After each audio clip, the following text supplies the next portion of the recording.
I beg your pardon?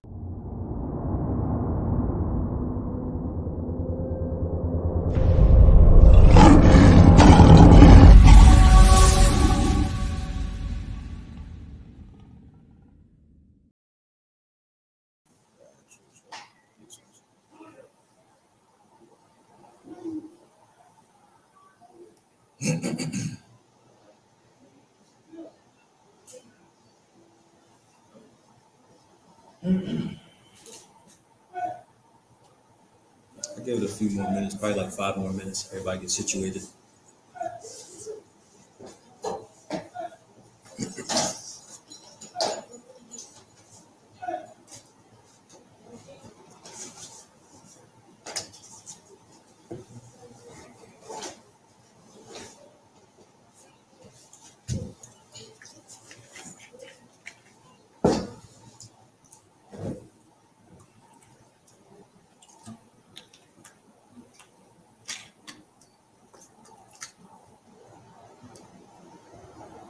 Restart. It's Charles. Anything for other guys? I don't know. Charles. Charles is a gentleman from Saturday, the Burgundy. Not pray. God, I should pray. Yeah.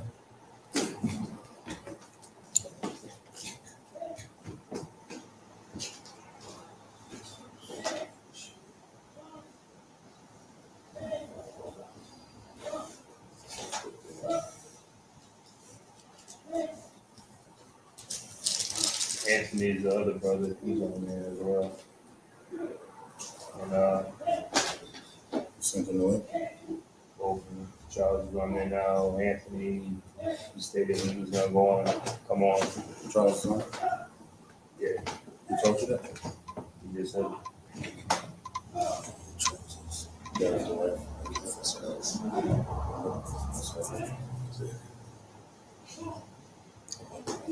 Out there? Yeah, his wife went through something. He switched over to negotiate and stopped smoking weed. Oh, that's what I was talking to him. So that's Also, Shalom.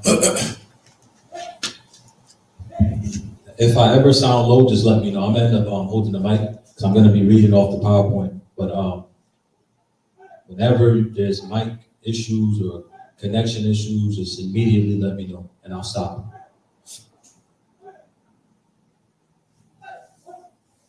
And I'll stop. I'm gonna start in like 2 minutes. I'm rearranging my current events and everything as I'm opening the class.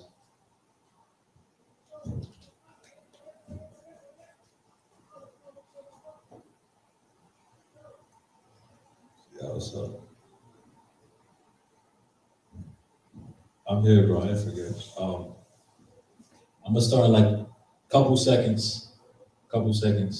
It's a PowerPoint, so if you guys want the visuals, you would want to click the link at the top to see what I'm going to be talking about, because it's a lot of links and primarily 3 sources that I will be capitalizing off of, and a couple of sources as I walk through the slide. So that would want to visually see what I'm talking about as I'm reading off the slides.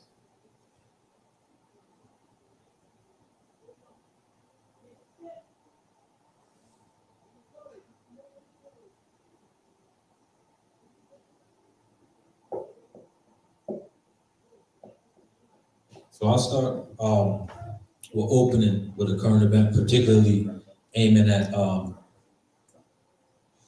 whole, beginning of what I'm about to go into. Predominantly, I called it the creature because it takes on many forms, but Talons specifically will speak on, its actual hands or nails and wings and its grips of the people. I'm speaking on predominantly what it's done and its atrocities that it's caused. And I will be, highlighting a turning point in this presentation and the influence and power that we have through this destruction and through the destruction of our people. But for right now, I'm going to be highlighting a couple of things that are working against us and how we can overcome them, which is pretty much the summarization of this PowerPoint. So with this first article in front of me, we capitalize and we speak heavily on the importance of diet and exercising. And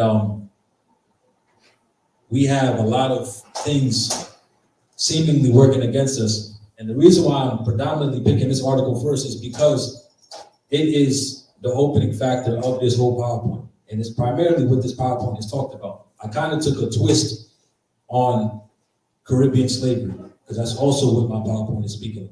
However, in Caribbean slavery, when they physically took the shackles off of us, they got us through another way. So I will be showing you how to maneuver out of these grips, but I'll also be showing you how they got us captive under those very same grips, just by another means of slavery. For those who don't know, Abraham Lincoln, and I shouldn't be saying this, but for, I'm going to assume that this knowledge isn't public. Abraham Lincoln, in his fourth inaugurational speech against his opposer, he degraded the Negroes in Latin America to saying that he wished that they wouldn't be free, and also called them inferior inside of his speech. This is in his inaugural speech against his opposer. And this is also cited in Africa's Gift to America. There's 3 books up here that I have that I will be citing off of. One of them is called War Against All Puerto Ricans by Nelson A. Dennis. It's this one right here. I don't know if I'm pretty sure y'all can see that. This is the book. This is another book called The Creature from Jekyll Island. This is a 600-page book, and it's a second look at the Federal Reserve. And what it talks about is predominantly ruling the world and rebranding themselves as banks and many other names that I also will be citing from. And the last book would be, the author of The Creature from Jekyll Island is named G. Edward Griffin. And the last book I'll be citing is Africa's Gift to America by J.A. Rogers, which gives highlighted accounts of so-called Blacks, so-called Hispanics, and when we had our hand in leadership and as well as victories. Because these aren't highlighted, let alone talked about, as far as our own history. So I'm gonna open this article start this class with this first article that reads, the hidden toxins in your favorite fruits and treats revealed, from heavy metals in dark chocolate to lighter fluid and chicken nuggets. There was a TikTok, I believe I seen the other day, where I think it was a Judite that was burning coffee maker. It's flammable.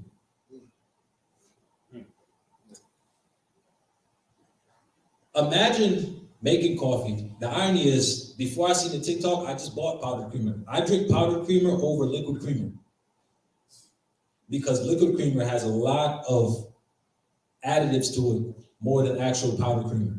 But that's another conversation. So I bought powdered creamer right before I seen the TikTok, not afterward. And when I seen the TikTok, I almost threw the coffee made creamer, like very far, but I realized I'm kind of in an enclosed area, so I can't really throw it without anybody seeing me and me being fine for loitering. So dark chocolate, I had a conversation with Shamak about dark chocolate and the heavy toxic metals that's inside of it. Barack made a class on heavy metals. Did you know what titanium dioxide does to the brain?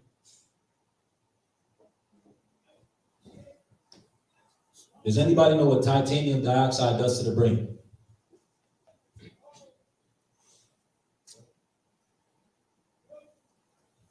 Permanent brain damage over a period of time, which means I'm living in an industry to where the foods that I'm supposed to be intaking that are supposed to be beneficial for me, I have to supplement against them because they're not ultimately working for me.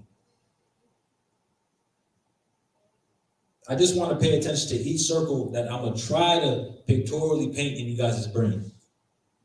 So I'm going to continue. Let me expound on the article. It says toxic metals are lurking in dark chocolate bars, including those made by Lindt. Lindt is one of the, not, I wouldn't say public names as far as companies that produce chocolate. But it also says chemicals used in lighters are also added to chicken nuggets as a preservative. What would chemicals being used in lighters have any relativity to you making chicken nuggets? So now let's look at the commonly produced chicken nugget brand names. You have Tyson, you have Purdue, you have McDonald's. I don't know where the chickens come from, or let alone what they use. But what I do know is titanium dioxide is a common bleaching chemical that whitens products. So what does it whiten? Milk, cheese, amongst other things, coffee creamer. Well, let's just keep reading. I don't want to. Powder used in explosives. Let me read this slow. Powder used in explosives is added to muffins and breads to make them rise. I wonder why you got that heartburn. Heartburn. Talk about it. The heartburn, not only the heartburn, Combustion, the acid from your stomach is the bowels, your immediate bowel movement. They know what they do. I'm gonna keep reading the article. I don't want to ruin too much. Not too much. Hold on. In a report last month, researchers, this is from, let me cite it, send it to Apayak so that you all can see it. I'm gonna drop it in the chat as well.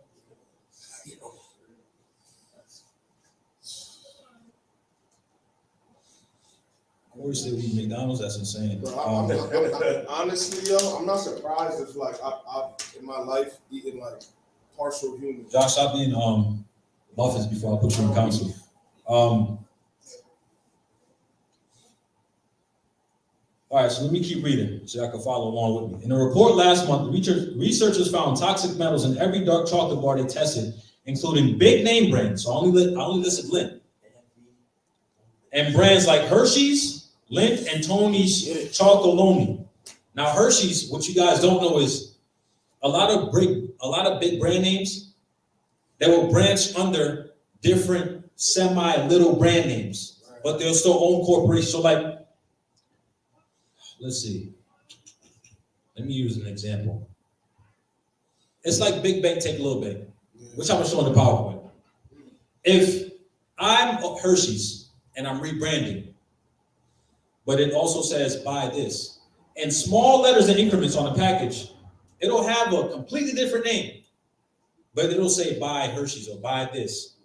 If you look at the packaging in stores when you buy something, it looks like a completely different brand, but it's under that same corporation, which means they're the same manufacturers producing the same chocolates, or else except they're using a little bit different type of ingredients that's FDA approved. Keep in mind, for those who don't know, the FDA approved nanotechnology inside of your foods in the 1970s. What would you need to put nanotechnology inside of food for? So that was approved in the 70s. It may also be a surprise that a chemical used in explosives sometimes finds its way into breads, muffins, and cookies, or that an ingredient in lighter fluid is used to keep chicken nuggets fresh. In recent weeks, experts have also issued warnings about red food dyes and candy, Doritos, and sodas. I'm gonna tell you now, if any one of you are drinking soda, it's beyond measure of garbage. I'm going to keep reading the article so I understand the picture I'm painting and emphasize the importance of taking care of yourself. Because you're now being put in a place to where at an all-time high, we're living in all-time highs right now. You can't afford to keep eating garbage. And the garbage that you want to eat is priced higher than the natural food you're supposed to be eating. So you have no choice but to fast. You have no choice but to eat right. You're now in a position to where when Christ said you shall fast off, you have to unwillingly do it. It's not a matter of willingly doing it now. You have to unwillingly do it for the sake of your health, because they're attacking you on every side. And I can't wait to show y'all the original story of where all this came from. I can't wait. So let's keep going. if y'all read in the article, it says here are the most surprising toxins in your foods. So you have substance and lighter fluid, which is your chicken nuggets, explosive powders, the microplastics. You know, at a time, McDonald's, I don't know, I forgot what the documentary is called, where there was a man who kept eating McDonald's. And it's like an old, everybody went to school.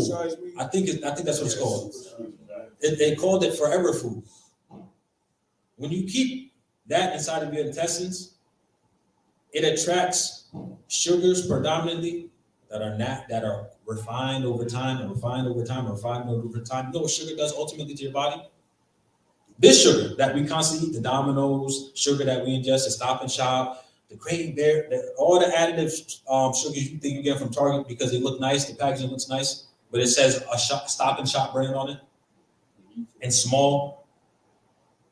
It destroys your immune system. It gets you sick. If anybody drinks, just for an example, if anybody drinks Swiss Miss hot chocolate, you notice there's an after effect of like something's in the back of your throat. That's not good. Your body's trying to tell you something. There's certain things you ingest, like coffee and everything else, depending on the body, of course, your body immediately rejects it. And you ignore the signs thinking, oh no, I need to be up. And your bowels pay for it every time. You are weakening your bowel system each time you ignore your body by putting things that are unnatural inside your system. So now, red food dye found in Doritos, Skittles, Pepsi, and can trigger inflammatory bowel disease. It's found in Gatorade. It's found the additive can hamper the gut's ability to absorb nutrients, water, and electrolytes, increasing a person's risk of developing an inflammatory bowel disease. Let me tell you how Esau got us. Some of us have low income. Some of us have EBT. Food stamps, Section 8. So we get grants, maybe get additive money to assist us in our daily needs. A lot of the food that we're qualified to pick up with EBT have heavy doses of chemicals, metals, and things that destroy the body. So you're only profitable in the things that are destroying you even faster on the daily, as opposed to the things that you necessarily need to take. So we got you in the loop thinking that he's giving you free money, but it's going right back into their pockets. It's a loop. Me and Kasaja had a conversation about a group called BlackRock. I know about BlackRock? BlackRock is a company that owns an asset value, owns more than the United States debt. Y'all know how much the debt is in the United States is? Trillions of dollars. And they have it floating inside of multi-billion-dollar companies. And what they do is they fund these companies. And they bought another corporation and move as a ghost operation. So if they were to ever be sued, if they were ever to be sued for malpractices, so on and so forth, they could take you to a private court under a new corporation name and pay you out. BlackRock isn't Googleable. And if you find BlackRock, it's very hard to find what they're actually about and what they're doing. And ironically enough, they set up Fed chairmen and your constitutional banks that you see here today that dictate and control what people can and can't do. I already told you guys interest is a form of hidden tax. You'll see, of course, you'll see in the slide where I'll go with this. But BlackRock predominantly owns a lot of these corporations that are killing us. So you can't connect the dots and point it back to them because they're under a different company called Vanguard. And Vanguard is an ETF, which is an exchangeable trading fund. They only have private individuals that invest inside that company, which means you can't get in on it.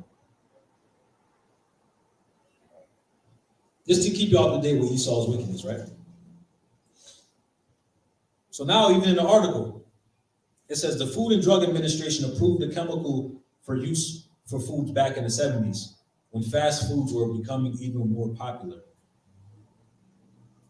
So now what companies do predominantly, I'm gonna end the article right there, is it's a requirement that they have to list the ingredients. Like you have to have nutrition facts on the back of everything. But that doesn't mean it has to be the accurate amount of what's actually inside the food. Whatsoever. So now, I'm going to go out on a limb right now and basically summarize all my current events. What we're looking at now is the nations rising against each other, literally. Africa is pleading with Biden about receiving billions of dollars in aid for them. The UN and the nations right now are arguing amongst one another. Ukraine is looking for billions of dollars that they just received. I'm going to be talking about that bill later on. They just passed that bill. Guess where Biden was in the midst of him passing that bill? On an island on vacation. He just passed that bill. That allows government to $44.9 billion, I believe, in aid in Ukraine. How many of you guys read the provisions of each bill? Provisions will talk about the content of each bill and where it goes. Do y'all read the provisions of each bill? I'm urging y'all to start reading the provisions of each bill that they pass. Because we're also going to be talking about taxes. Because a lot of us are going to be getting a lot of tax cuts, even a lot of people with children. So,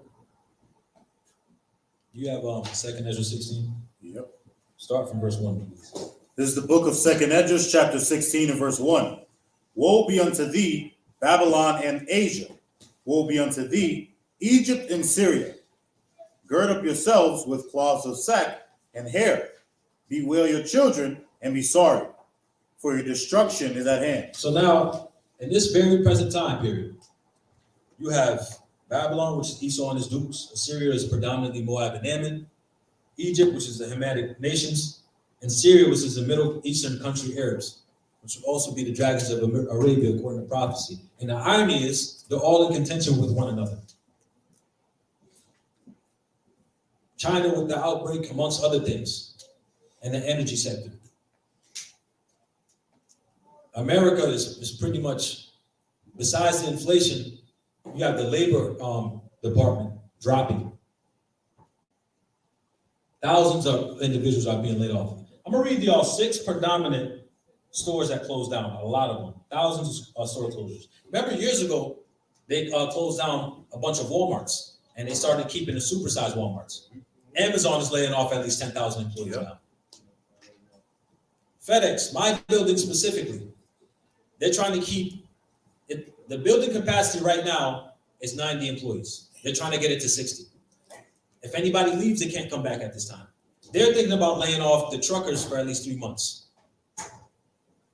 Truckers who have loads right now, used to have a lot. You now have at least 1 or 2. 3, 4, depending on the day. Not to mention the gas shortage, the fuel shortage. Biden just used up our preservatives. So when gas was down for like a couple months ago, it just snugly came back up. My gas is like, when I went to the gas station, like 4.2 for premium. So it's sneakily going right back up, right underneath our noses.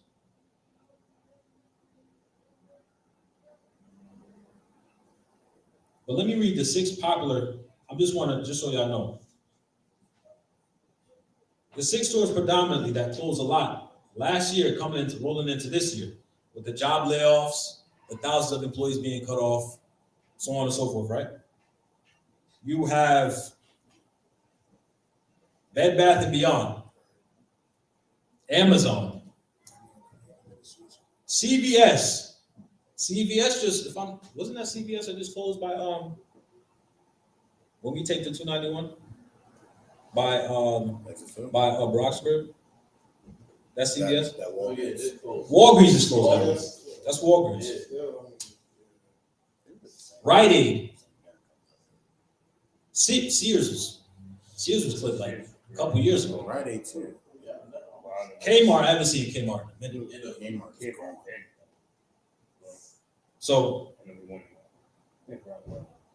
A lot of store closures will be happening, and they'll be setting up bigger superstores for the sakes of holding whatever revenue they had during this hard time. But the mistake they made was printing money during the pandemic. Don't worry, I'm talking about all of that at the end of my class. I got something for that. Oh, So now, in this present time, they're all beefing with one another, which is also Isaiah 13 prophecy concerning the burden of Babylon. Right. So now, give me verse 5. Verse 5. Second Esdras chapter 16 and verse 5.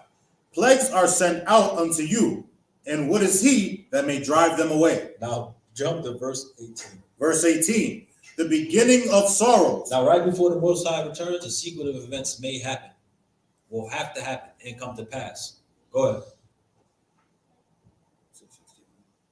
Go ahead. The beginning of sorrows and great mournings. The beginning of famine and great death. The beginning of wars, and the powers shall stand in fear. The beginning of evils.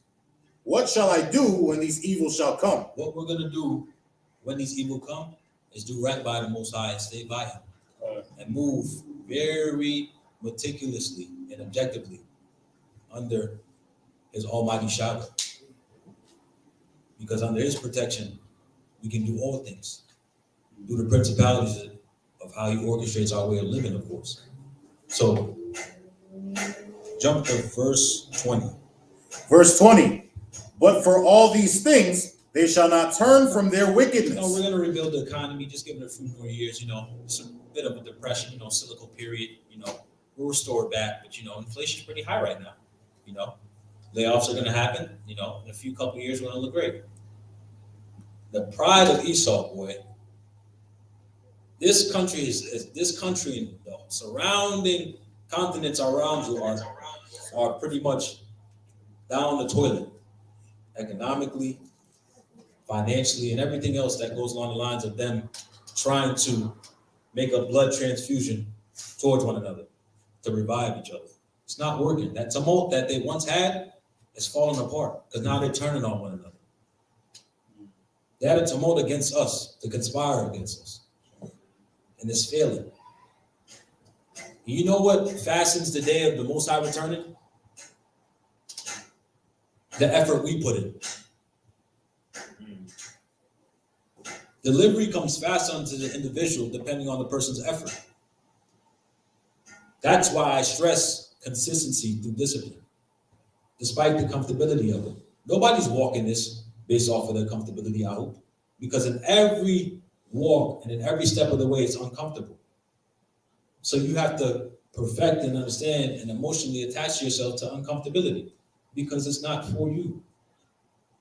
Your flesh constantly works against this. Keep in mind, this is the Lord's business. You are employed. Some of us have positions of being an employer, but even then, we still act as an employee.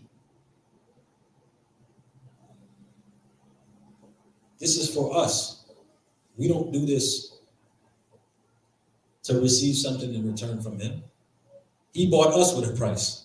This is the least we could do by paying back, by being an asset to his business, not a liability. I pray I understand that. So, verse 21, Kasadi. Verse 21.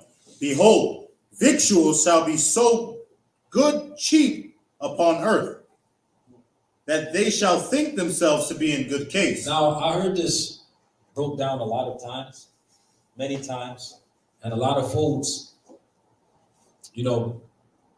I don't take away from any of them. However, on the aspect of quality,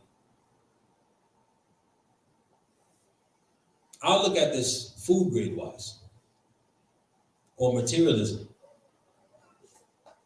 Because everything that glitters isn't necessarily gold. Especially when I painted the analogy of EBT, the receiving benefits from the government. Knowing that whatever you have access to as far as EBT does more damage than the things that are grass-fed and everything else along the lines of it being quote-unquote natural for you because they're more expensive. So now we're at a losing war in the aspect of the things that are good for you, just as much as the things that are bad for you, are almost at an equal break-even price. So are you still gonna go for the cheaper option as opposed to going for what's right? Everybody's forced to literally be accountable of their finances. It's beautiful. You're either going to fit in the description of Haggai 1-6 or work yourself out of it. You either let it define you or you come out of it. Every curse that God liberated you from, you either have the ability to let it define you or overcome it. So I'm going to get this started, this slide started. Alpayak, if you could pull it up for me.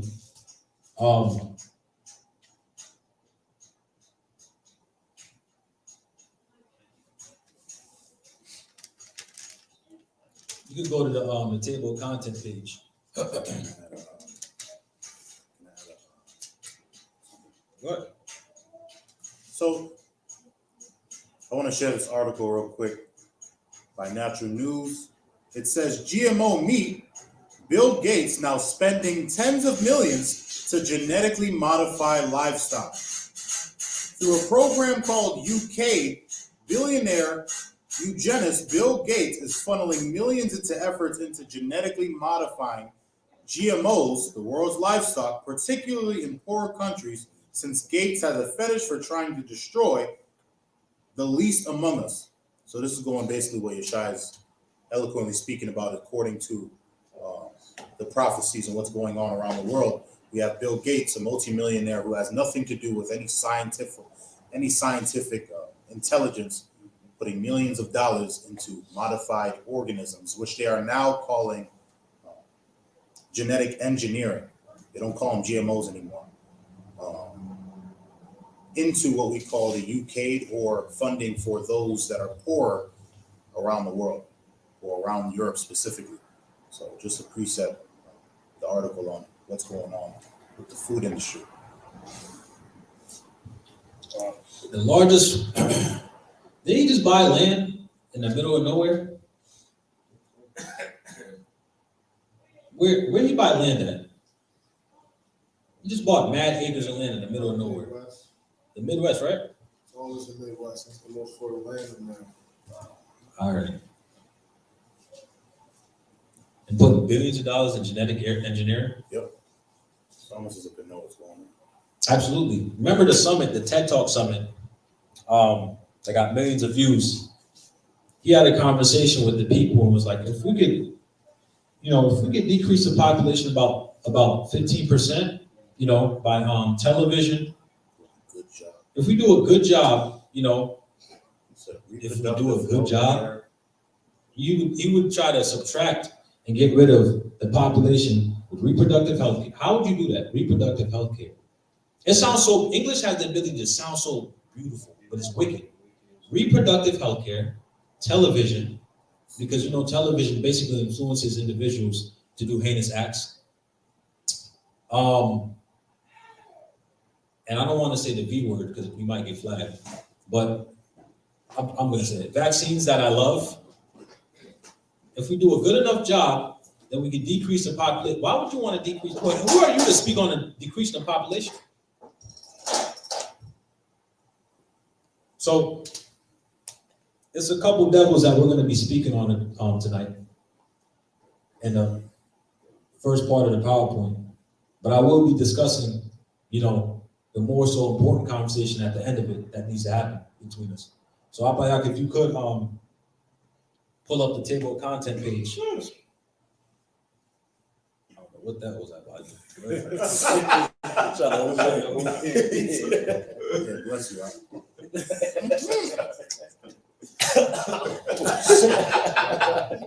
Good, yo.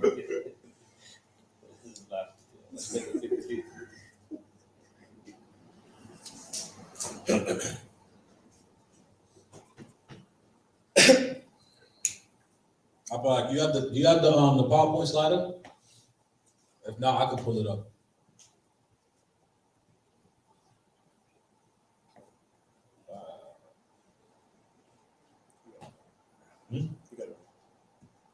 All right, so the table of content page is just bank relativity, Caribbean slavery, Southern American conflicts, and basically competitive ed on terminology. And that latter end of the terminology is speaking against or speaking to, you know, plans and things you can put yourself in notion on, put yourself on, you know.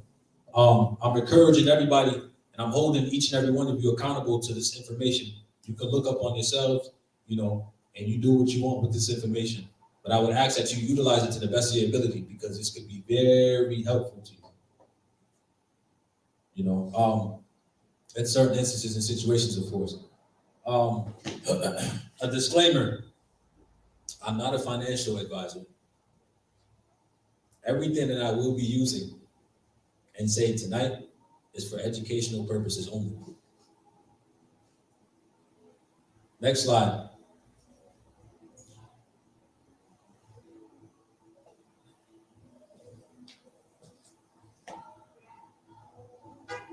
No, y'all not talking about banana pudding in the chat. I gotta get this is what I gotta do off. Could you blow that up? So the bank relativity, right? The business of banking began in Europe, Ireland, in the 14th century, and its functions was to evaluate, exchange, and safeguard people's coins. That's how it started, you know. And it was by continuing process of inflation, governments can confiscate and secretly unobserved as an important part of their citizens. So what they would do is, when you have a bank, and this is what I'm also going to go into concerning the Rothschilds formula. I will be citing what I'm about to say. Families to go, bro. Respect Esau. So this family, predominantly the Rothschilds, what they did was they had the ability to manipulate the whole world by utilizing profits, money.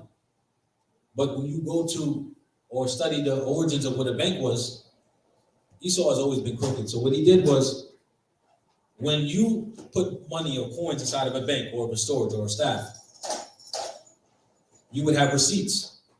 And there would be paper to show validation of when you received this, when you withdrew, when you deposited, so on and so forth. So what Esau started doing with these banks was, they started manipulating and making repetitive notes to make it look like they was real, but they wasn't. In other words, they would copy and paste receipts and flip them inside the bank and make money out of nothing. It's what's that called today? Inflation. When you have the ability to create money out of nothing, you're inflating an economy to a higher value than what it actually is. So now, I'm just going to read this method which y'all pissed off real quick. Page 260.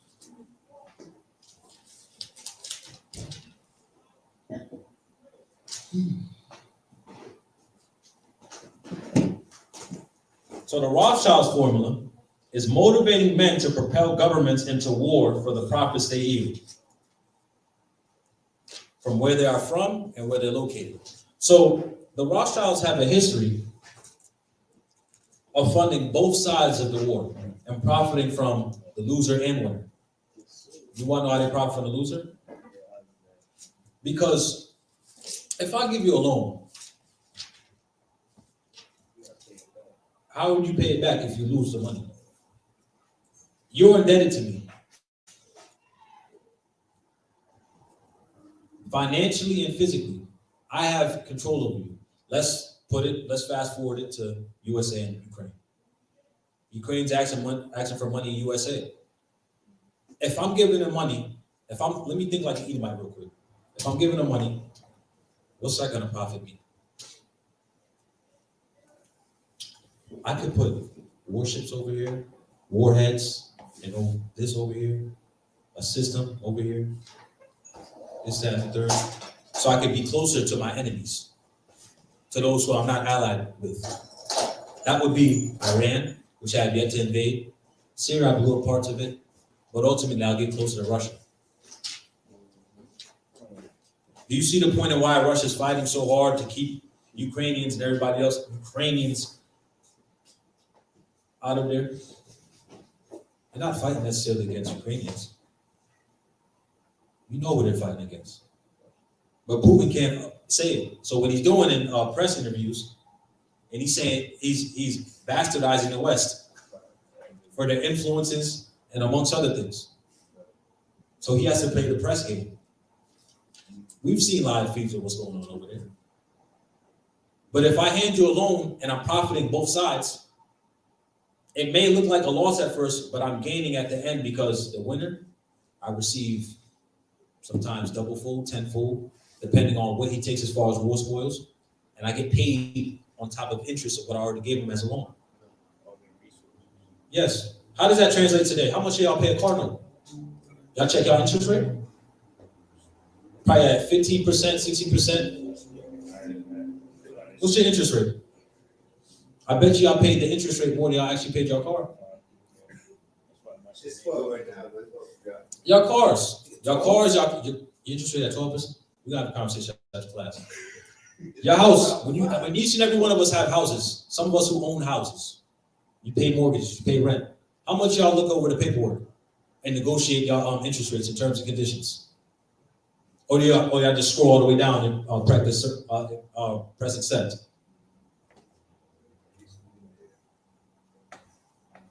The interest rate is a hidden tax. So you're paying much more of that than you're actually paying the value of what you're signing for. See how Esau get you? You don't read. You just accept and agree thinking you all good and gravy. No.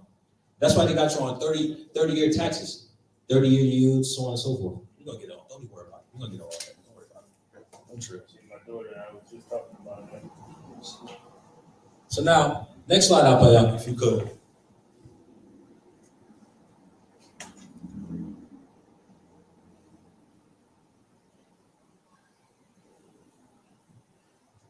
So Mandrake mechanism.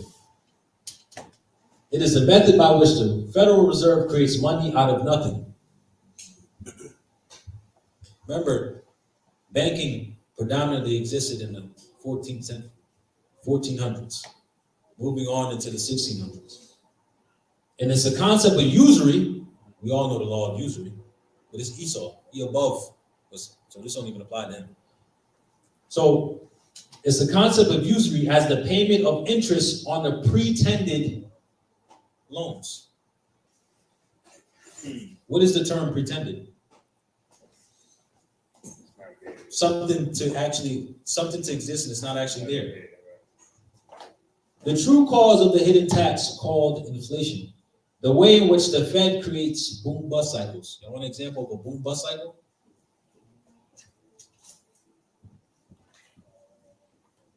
Well, do y'all know what a boom-bust cycle is? It's a process to where the world, the economy is good and it's bad. It's good and it's bad. It's good and it's bad. You'll probably hear, if you ever listen to news, terms like bullish, bearish, bulls, bearish. Stock report shows this, that we're up in this, that, and the third. It looks like we're green on the day. Well, you put a couple puts and calls, so on and so forth. It looks like we're good for the day. It looks like we're going to be bad. We're in an economic recession. We're in a depression. Terms like those signal boom and bust cycles. Boom is up. Bust is down. Is that what, when the debate was going on with Hillary and Trump, is that what he was talking about when he was saying as far as how the interest rates are down, but all they have to do is do higher the interest rate and bust? Yep. So they put when the pandemic happened, they lowered all interest rates. Some of us had the ability to hold off on car payments, put on hold a lot of things, and have programs set up.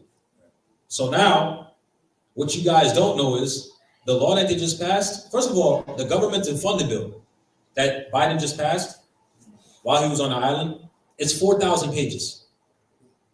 And in those 4,000 pages, a lot of what they allowed during the pandemic is over. So you'll have instances of where people had the ability to pay off or even save for a period of time, and say COVID really, like when you look at certain payments in certain instances and you have a late payment, there was an option to where you could put impacted by COVID, impacted by this. In certain cases, in a lot of cases, you would get alleviated. All those programs are done away with. So now, a lot of us kind of jump in the gun, but a lot of us now, when we do our taxes this year, for 2022 of last year, a lot of us won't be getting a lot of money because of those programs. So I'll give you an example. In W-2s, you have certain cycles, because this is for this year. I'm going to tell you guys about this new tax rule that they're implementing that just got passed. If you have children in a certain part of your taxes, as a matter of fact, I don't want to misquote it, and your tax credit card expenses, this will be for when you spend a child on daycare necessities, so on and so forth, right? In 2021, this is for daycare expenses. For 2021, your child tax credit for qualifying children reduction was up to $3,000. This could be children from 6 to 17 years old. In 2022, it has fallen now to $2,000. Y'all know what that means? You could qualify when your children has qualified under your child tax expenses. When they qualify for $3,000, they lowered it to $2,000. And another earned income tax credit. This is people without children, so I'm pretty much screwed. And low income and adults without qualifying children were eligible at the time to receive a tax reduction of at least $1,500. Now it's been deducted to $600.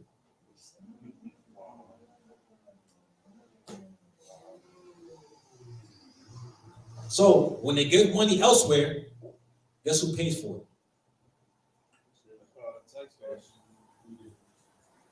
And there's another thing I want to have a conversation with y'all about later on. But for right now, so you understand what the bank does, it funds public borrowing, issues banknotes, and manages the country's gold and foreign exchange reserves. It is an important advisor to the government, on monetary policy, and is largely responsible for implementing the chosen policy by its dealings in the money, bond, and foreign exchange markets. There's a reason why I'm taking this spin that's going to go into Caribbean slavery. However, I want y'all to be aware of the power the banks had this whole time. Because with everything being sent as far as a ship against our people, to the utilities, to the spirits, and the creation of everything that was forged against our people, it came out of their pockets. Bishop de la Casas, Christopher Columbus, in some way, shape, or form, they had a bank that backed them to fund them to do all the things that they did. And to break even on what they had as far as the rubies and everything that they found in the possessions in our lands before they even came over here, they gave it back to England. When you look at the map of England, predominantly what makes up those countries? Or what's around the surrounding countries of England? France, Spain, Great Britain. Y'all see where I'm going yet? Next slide up here.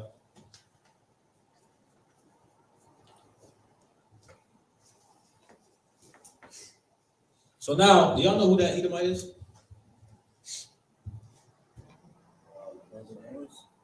Robert Morris. Robert Morris.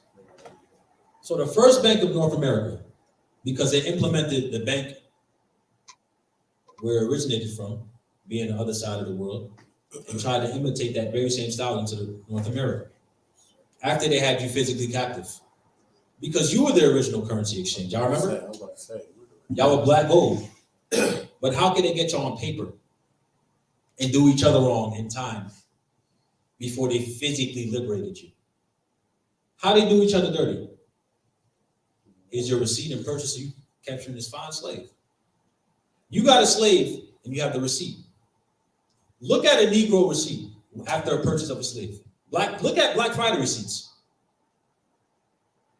In order for them to have the ability to manipulate and purchase slaves and sell them, you have to either fluctuate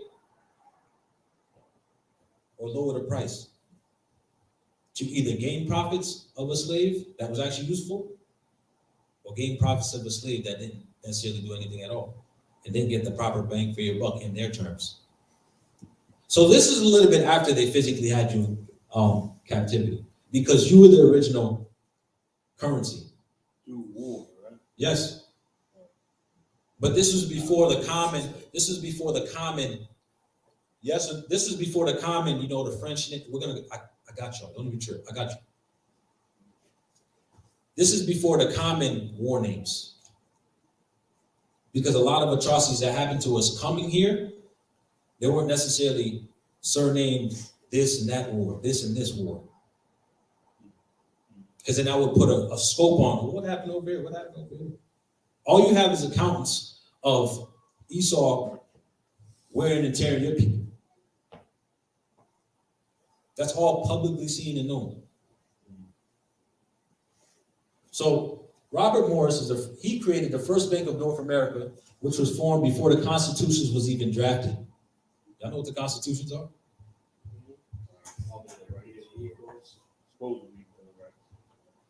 That and before the Declaration of Independence. Remember when they got together in 1776? Yeah.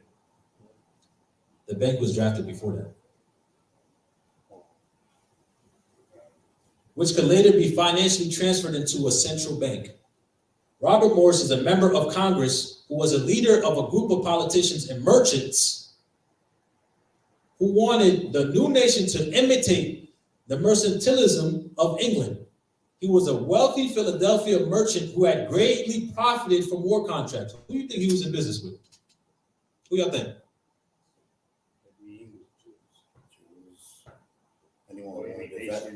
Let's give names. Who y'all think? Before they were called Jews, it was called a different name. Fabianists. Fabianists and Leninists. Fabianists and Leninists.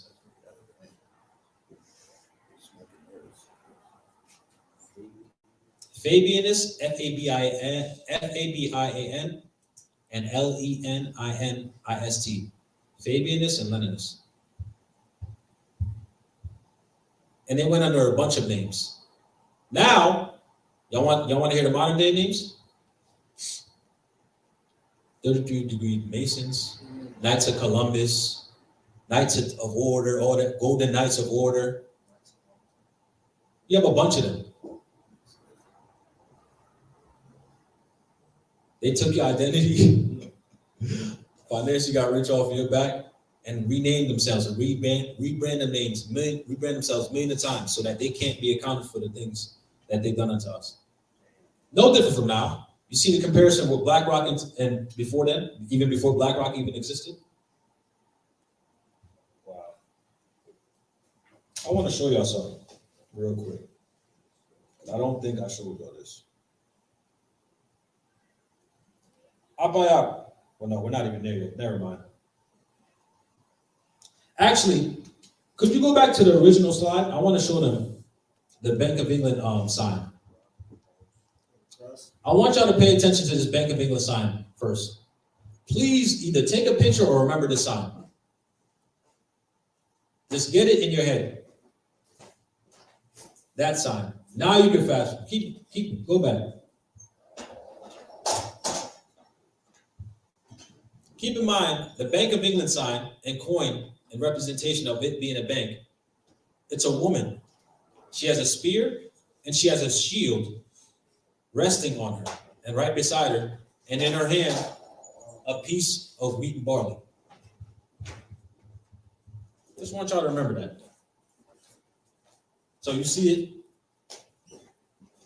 Left hand, a spear and shield as she's sitting on top of produce, harvest, and agriculture. But it's a bank.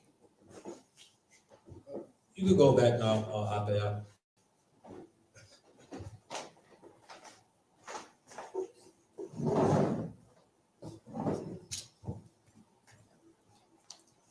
So they wanted high taxes to support a powerful centralized government and high tariffs to subsidize domestic industry, a large army and navy, and the acquisition of colonial outposts to expand into foreign lands and markets. In other words, what does that modern day mean, guys? Remember the last PowerPoint I showed y'all? I gave y'all two terms: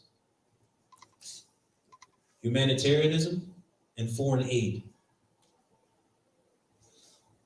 And you know what that does? That prepares their intentions and things onto other nations and peoples that they could have control over once they financially supply you. So when they give you billions of dollars, meanwhile they're trillions of dollars in debt, that means they see benefit in using you for their own benefit while lending you the money. Of course we'll give you the money. We'll create it out of nothing. It'll go back to our debt, and we'll have our own people pay it off through taxes, healthcare, and everything else. You know? And then when we need you, we want to deploy bases, you know, we're going to use this for, you know, weaponry construction, you know, we want to make sure. We're going to use this for aid building, you know, we want to fight against AIDS. Read the governmental funding and the provisions of what Ukraine bill is and the assistance of it. About 7 billion is going into fighting AIDS in Ukraine. Yes, this is what we're spending our money on. Next slide, please, Abba.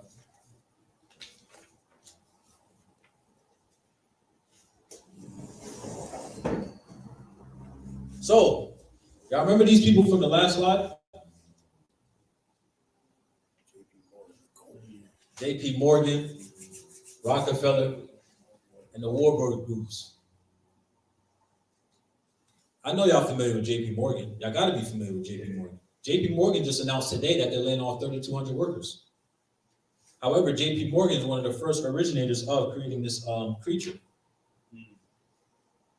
Rothschilds, the Warburg groups, predominantly these men and their institutions dominate the whole world.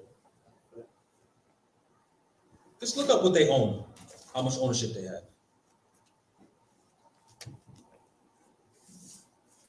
But in these pictures, you have Paul Warburg, Benjamin Strong. I want y'all to remember these names. Paul Warburg, Benjamin Strong, Henry P. Davidson, and Nelson Aldrich.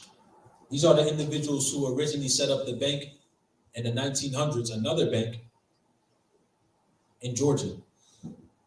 They took a train to Georgia, Jekyll Island, Georgia, to institute a way to create money out of nothing and even more further process than usual and be more indiscreet about it. You know how they did it? The Fed. Y'all hear CNN, CNBC, CBS talk about the Fed, the Fed, the Fed, the Fed, the Fed. They created that. So they have the ability to move like a cartel and set up who they want as far as public goes. So now, let's read. Warburg groups around the late 1800s and early 1900s had centralized control over financial resources. Guys, this is how they got you. Another term of slavery. Financial resources. Later on in the I don't want to jump the gun, but later on in the PowerPoint, I'm going to show you how they financially got us. See, after they held us down, they used your labor force against you.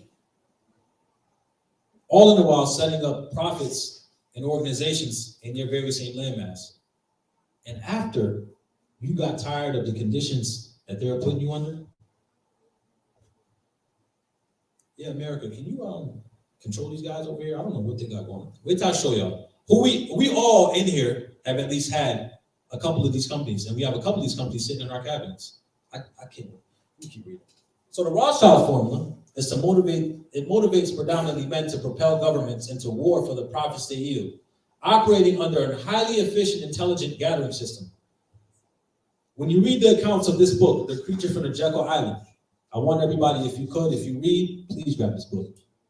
It's by G. Edward Griffin. It highlights that these individuals funded both sides of the war. Not only that, but they also have news media outlets on their side. So what do you think they're going to do? There's a story in this book where I believe it was in Germany, where the United States was accessing or was practicing in their own waters. And to propel themselves in the war with Germany, the Rothschilds was publicizing a news article saying that Germany shot at the US, and the US needs to go into war with Germany. Now, the people on that ship were unaware of this. So when they found out about it, the war was already kicked off on Germany's side because news got to their side that the US was about to attack them. Guess who profited off that war? The Rothschilds. That's counted in this book right here. And many others. But let's see the wars that they funded. You have the League of Augsburg, the Spanish Succession. That just sounds so beautiful, don't it? The Spanish Succession. Jenkins' Ear, Austrian Succession, French and Indian War, Revolutionary France, Neopolonic Wars, Independence War, and War of 1812. Why did I underline the French and Indian War and the Revolutionary French?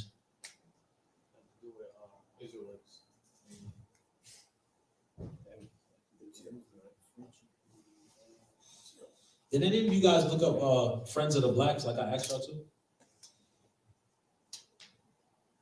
Friends of the Blacks? Friends of the Blacks. I want y'all on your own time to actually look up Friends of the Blacks. 2, 3, all these things I want you to look up, but Friends of the Blacks predominantly I want you to look up. That's a sidebar. But I underlined those two predominant wars for one specific reason. Let's get into it. Go ahead, next slide.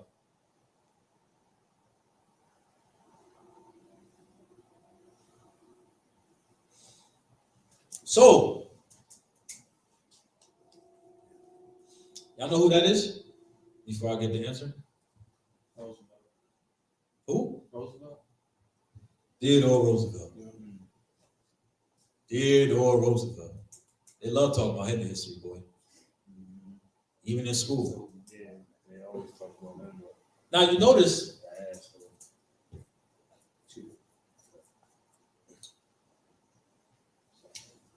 look at the illustrations of car. Esau had a funny way at the time, hundreds of years ago, not hundreds of years ago, about decades ago. He would make cartoons, still does to this day, cartoonic images to portray his actions. So in his hand, he has a stick, and the stick reads the new diplomacy. Now, the first picture, you see the ships, and each ship has lettering on it. The first ship says a debt collector. Is any of you familiar with the Banana Wars? Literally. Banana Wars was a term coined for conflicts involving the United States across Central America. What are you doing in Central America? How do you war with Central America? That's a peaceful multitude. Let's keep moving. Mexico and the Caribbean from 1898 to 1934. At various times from 1899 up to 1933, the United States occupied Cuba, the Dominican Republic, Nicaragua, Mexico, Haiti, and Honduras. In that same period, it also invaded Panama and Puerto Rico. No Israelite left behind. He made sure he didn't skip a beat, boy. Now it says the United States occupied and invaded. Guess whose presidency under this time period when they invaded? Because you also have Theodore Roosevelt, but guess who else? They love talking about this next person. Franklin D. Roosevelt. That's my dog. He had two individuals, two devils, to occupy the North and Southern Kingdom. We're gonna get into it. But Theodore Roosevelt, predominantly, Abayak, if you could, I had sent you a link, right? I'm trying to figure out which one it was. The first one is the Banana Wars. Could you click that link, sir?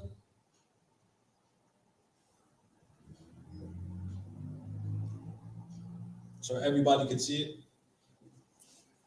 Because the pictorial image you have of Theodore Roosevelt is he's over the Caribbean Sea, right? And he has a policy called the Big Stick.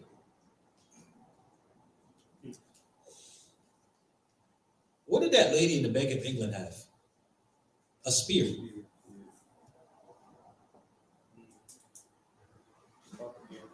She was sitting down on top of agriculture. This man is being portrayed in a cartoon on top of a sea, holding ships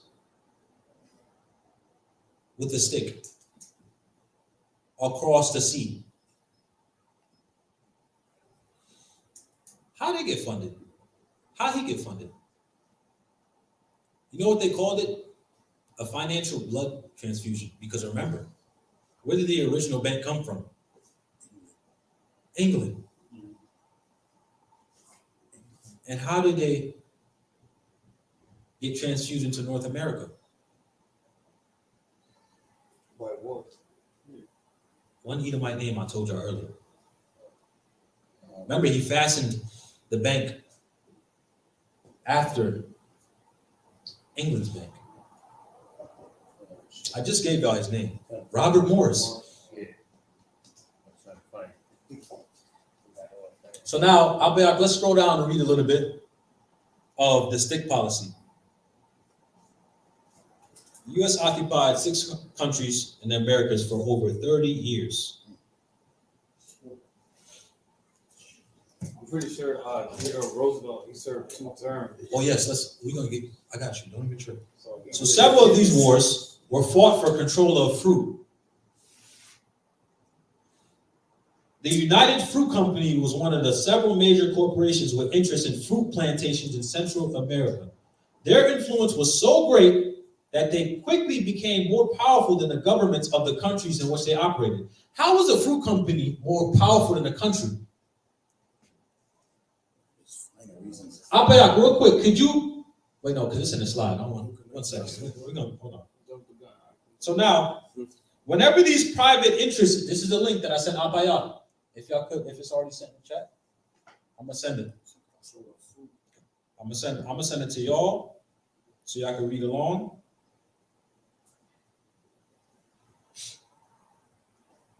Oh man, you saw something.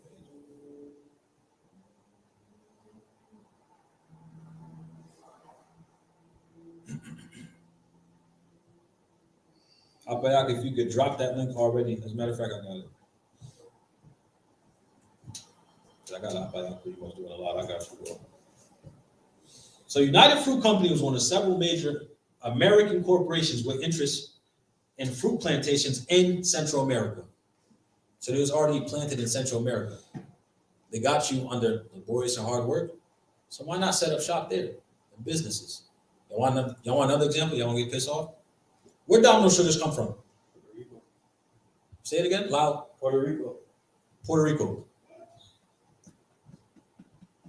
Y'all want to know where some of y'all strongest coffee come from? Cuba. Haiti. Oh, yeah. Some of y'all strongest coffee comes from Haiti. The finest comes from Haiti. And Cuba. Not taking away from Cuba, but also Haiti. That is one of their #1 exports to this day. Did you know? I'm just going to keep jumping the gun because it's all aligned with the lesson here. Y'all seen Haiti in this predicament. It looks poor, destroyed. They're constantly at war. They got guns. Somehow they're getting guns at their island. Somehow guns keep landing on their, the beaches. If you Google search right now how much Haiti exports. Y'all give me a random number, and I'll tell you where they are right now. Guess how much they export? Export means how much money and funding and resources they give out. So we're gonna give a random number. 10 mil. 53 million. Huh? 53 million. Anybody else want to take a chance? I would say 75. 75. Okay. Anybody else? I don't know. $88 million. I was about to say, the way he said that, it's about to be higher. Yeah. How is? Oh, excuse me. That's of 2017. Of last year alone, it was $88 million. Damn. Where's that money coming from? And they sent the peacekeepers over there. Yeah, they forced. That's why they Exports of 2017 is 960 million. Let's see, export goods, apparel, manufacturers, essential oils, cocoa, mangoes, coffee, bitter oranges. And that's Wikipedia. And any other source inside the website, you'll see of last year alone, there was at least $88 million was exported. According to what I can physically look at that you're publicizing, it don't look like they can even touch $1 million. So where is that money located and where is it coming from? You remember when they invested billions of dollars? Yeah. And then they made six houses, yeah. Billions of dollars to what was it, Red Cross? Red Cross and made 6 houses. I remember that. Yeah, the people out there, they didn't stand. I don't even want to talk about Puerto Rico's exports. Remember when they had all them? Remember when we were sending and shipping our abuelas and abuelos, resources during the care package and everything else. Yeah, they're rolling around. You know when it was all sitting in the warehouse, while everything else that they export was gradually getting flown out. Niggas broke into that shit. Let me explain to y'all something. Esau don't have boundaries and limit himself to the laws. You want another example? When the pandemic happened, did you know that the I don't want to say it, but the Jewish individuals in Brooklyn, they have their own cops, have their own sect of police force. Did you know that while everybody had masks on, mandatory masks and shots, did you know that was outside in the playgrounds playing with their children, no masks and doing whatever they wanted to do?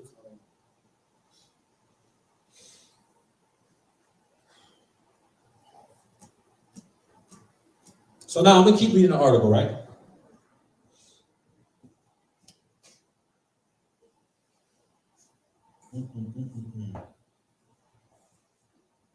Esau's wickedness really doesn't stop. It don't. It doesn't. From money it to doesn't. war, violence, to doing wickedness. Money is an understatement for him because it's much more than money.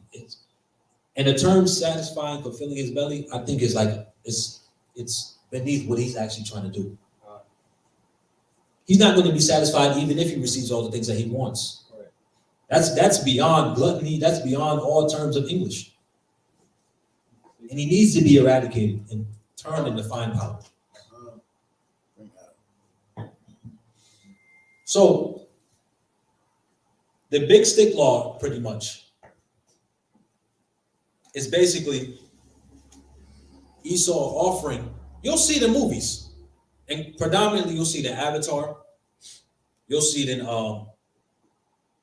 Netflix shows, Hulu shows, anything showing a history of Native Americans being peaceful and Esau coming and disturbing their peace and tranquility. Well, they're offering something. They're offering you. They'll give you their ideas, customs, and whether you was going with it or not, there was a sword behind their back. That is always their intention. So now it was the same thing with this big stick policy.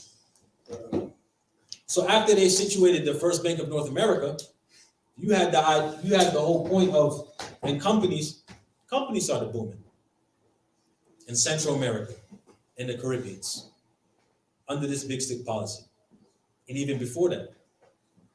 Okay. Next slide, please, Apaya. Next slide, good brother. My favorite. This was my favorite slide out of all of them. Y'all see the banana sign, the United Fruit Company right there? Does that look familiar to y'all? Bananas. The sign. I can't. Why is there a shotgun on a banana company?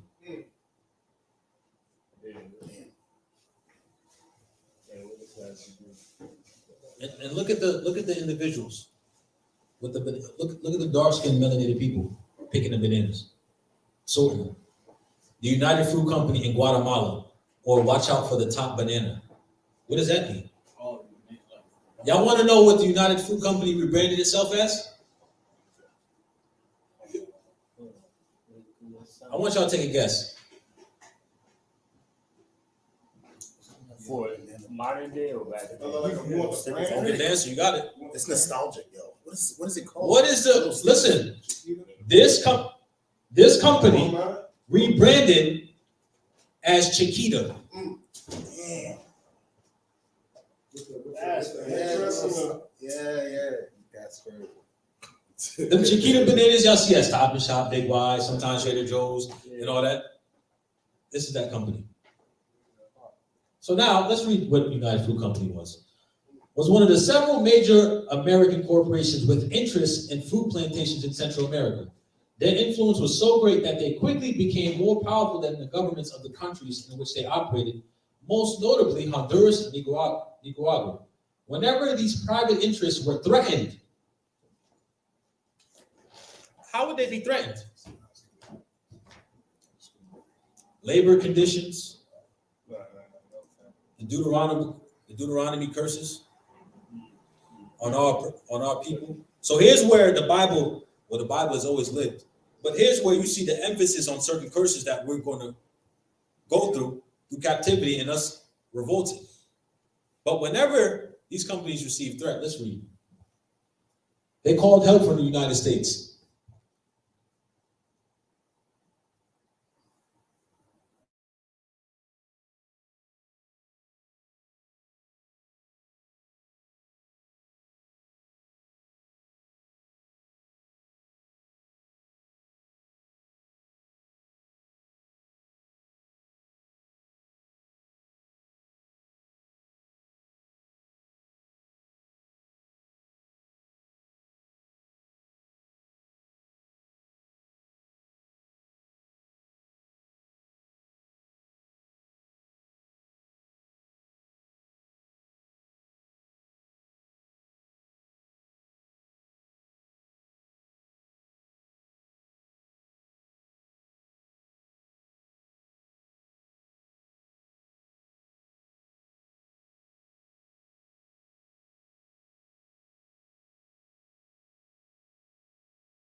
I'm only bringing out what he did. Come on, man. All right. Grow up, bro. Yo, you're good to go. You're good to go. Come on, bro. Grow up. So now I'm about to go crazy. All right, so come on, man.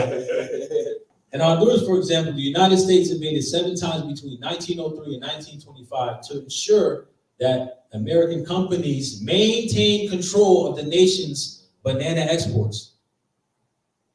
This was the origin of the term Banana Republic. How much of y'all still go to that store? Wow.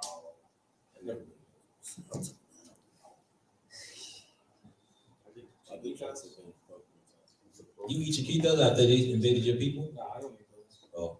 Anybody eat chiquitas after they did what they did to your people?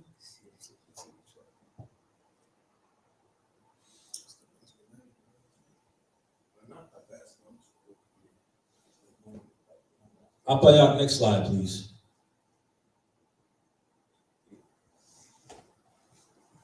So now, I touched a little bit on the Northern American and the financial and as well as corporational slave trade they had us under. Whenever we revolted, they had the accompanied U.S. assist them in killing, and putting them even under harsher conditions until it beat them psychologically, physically, emotionally to the point of working those conditions to where they're resilient. One example, Issachar comes from nothing. They're constantly in war between the FBI and CIA, putting billions and millions of dollars into the quote-unquote cartel of Mexico that they're funding and killing the people at the same time. It's a win-win for Esau. All in the while, Joe Biden, what was it, 5 days ago, Meyer? 5 days, a couple hours ago? He said, stop trying to come to the United States.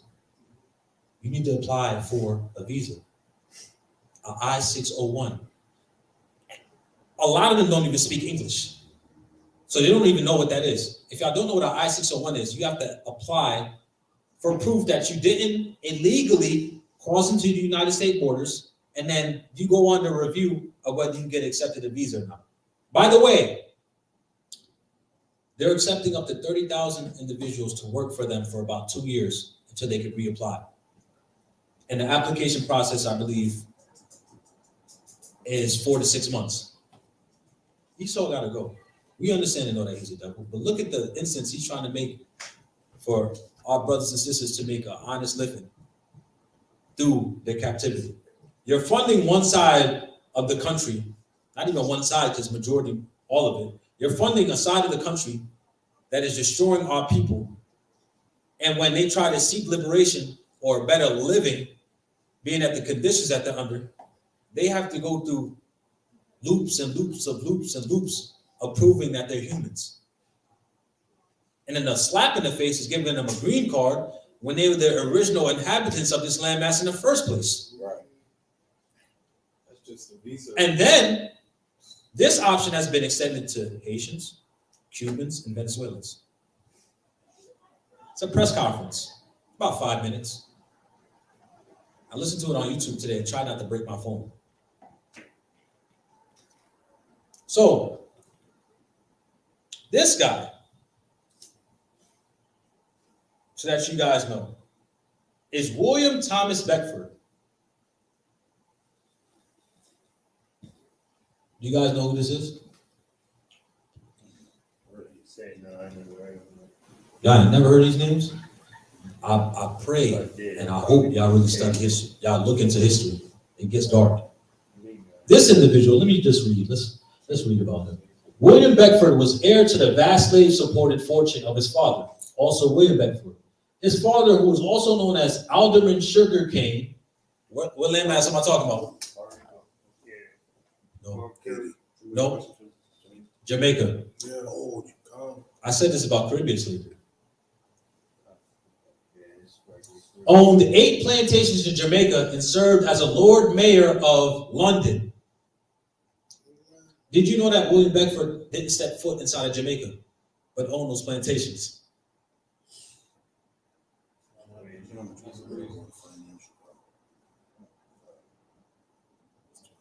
It's commonly talked about physical slavery, but how come there's not enough conversation about financial slavery, let alone corporational slavery? You can prove that we are the Israelites through corporational slavery. It's very easy. When you treat and speak on the conditions of our people while undergoing us unintentionally building up their corporations, especially the labor part of it. So much angles you could take with proving with the children of Israel. Way too much. Let me keep reading. And served as a Lord Mayor of London between 1761 and 1762 and 1769 through 1770. He was a powerful and influential champion of slavery. I didn't say this. This article said this. As a matter of fact, I'm going to link this article in here as well. Called him Lord Mayor. Champion of slavery. Give me 1 second. I'm going to link this right here. This is Esau. When they parade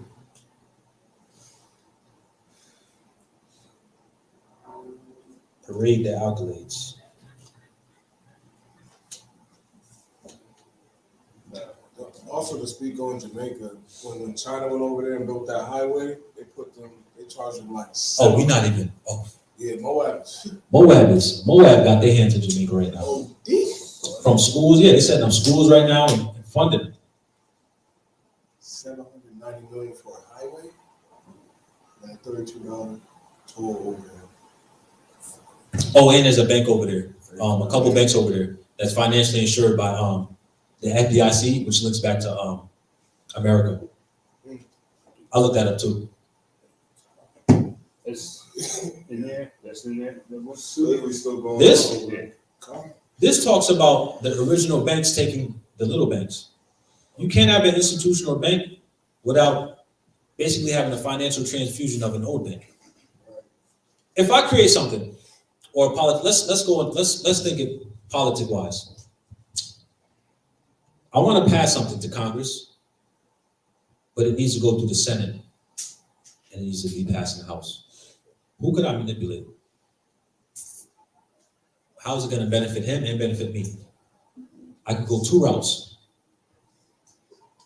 I can manipulate him on the info and dirt that I have about him, or I could make it sound good so that it may sound like it benefits him, but it actually benefits me in the long term. It could short-termly benefit him, but long-term, it benefits me. But I have to make it look like it benefits both of us at the same time. Esau's double tongue is so powerful that English sounds beautiful, but it's wicked. So in a politician world, if I need to pass something that needs to pass the Senate, pass the Congress, I need to know who's in each seat that says a yes or no, and know something about them, and have a female. Here's what they predominantly do. They have a hot chick or a hot female, have a drink with them, and the girl, they have specific sentences they need to ask about the individual that they get answers out of. And then they report back to the individual. Y'all want an example of this? Kind of jumping the gun again. Remember when I told y'all about Albizu Campos? Puerto Rico, the nationalities? Every Ephraimite better know who I'm talking about. The person or the Ephraimite that they put up in office, this is an account of this book, The War Against the Puerto Ricans. You know what the FBI did? They found pictures of him in his private rooms snorting coke. And in order to manipulate him, they send him those pictures. You either do what we tell you, or we kill you and make it look like an accident. Or we could just throw you out to the public to see what you're doing while you're running for office. That's in this book, The War Against All Puerto Ricans. So, if I have monopoly pieces, I'm the mayor of London, but this individual, particularly with the site and source that I gave y'all, he has a thing for art. So he was an art collector around the world while having houses and cribs and plantations. So he couldn't see him. He had an overseer by the name of Henry Goldberg. And by the way, William Beckford eventually ran into the Rothschilds because they both had common interests. That's in that article and link I sent. So now, here the sentence is right here. He was a powerful, influential champion of slavery. Over 2,000 enslaved, there obviously were Africans, but this is the sort that I pasted from. Worked on his plantations, and Beckford supported the trade that kept his family among the wealthiest of their generation.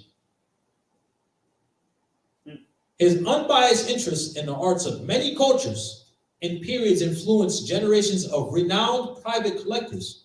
So you have individuals, you know how Esau like to go to art galleries, and they could look at a drop of blood and something stupid and make a powerful descriptive powerful description underneath the portrait. People will go, wow, that's 12 million. Wow. So that's what he was, a weirdo. So his unbiased interest in the arts of many cultures and periods influenced generations of renowned private collectors, including the Marquis of Hertford, which is the Wallace collection, if y'all didn't know that. The Rothschilds and the Americans, J.P. Morgan and Henry Louison Havemeyer. and they all had common interests besides the art collections. So now Henry Goldberg was the chief secretary for Ireland and was born March 19, 1784 in London. Most of the papers concerned the properties when they were administered by the conservative MP H.E. Goldberg between 1805 and 1856. They provide a comprehensive overview of the operation and eventual abolition of the slave trade in Jamaica and the West Indies. So he had ownership and basically the overseer of the paperwork of income, imports, outports, and the details of specific plantation ownerships that William Beckford overseen. Next slide, please.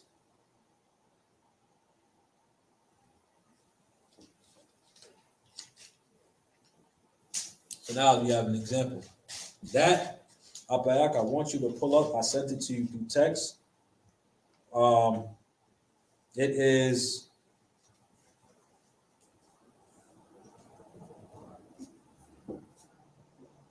the one I just emphasized.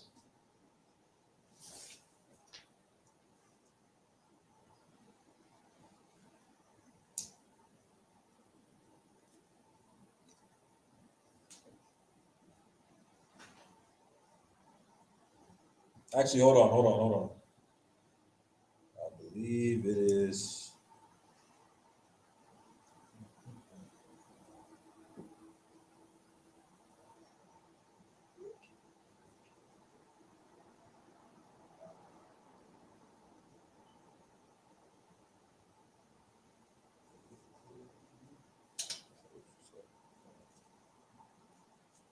Well, actually, no, I didn't need to actually pull that out. Pull that slide up again so they can see the Amity Hall, because that's what it looked like. And you see the Jamaicans over the barrel and the British or the individual right there. And the child tugging on his leg. Next slide, bro. So now, Haiti. Haiti is an independent nation in the Caribbean that occupies the western part of the island of Hispaniola. With the Dominican Republic to the east, the island was initially claimed by Spain, which later ceded the western third of the island to France, through them bickering and arguing, by the way, of ownership. Under French rule, Saint Domingo grew to be the wealthiest colony in the French Empire and perhaps the richest colony in the world because of what they exported, what they had, and also what they built up in that time period. The colonial economy of Saint Domingue was based almost entirely on the production of plantation crops for exports. Enslaved African workers grew sugar in the northern plains. No, they wasn't Africans. Around Cap Francis, for example, and coffee in the mountainous interior. The slave system in Saint Domingue was regarded as one of the harshest in the Americas, with high levels of both mortality and violence. To supply the plantation system, French owners imported almost 800,000 Haitians to the colony, which by comparison is almost double the number of African Americans to North America. Y'all know how small that landmass is to fit 800,000 men inside there? Yeah. Next slide, Abba.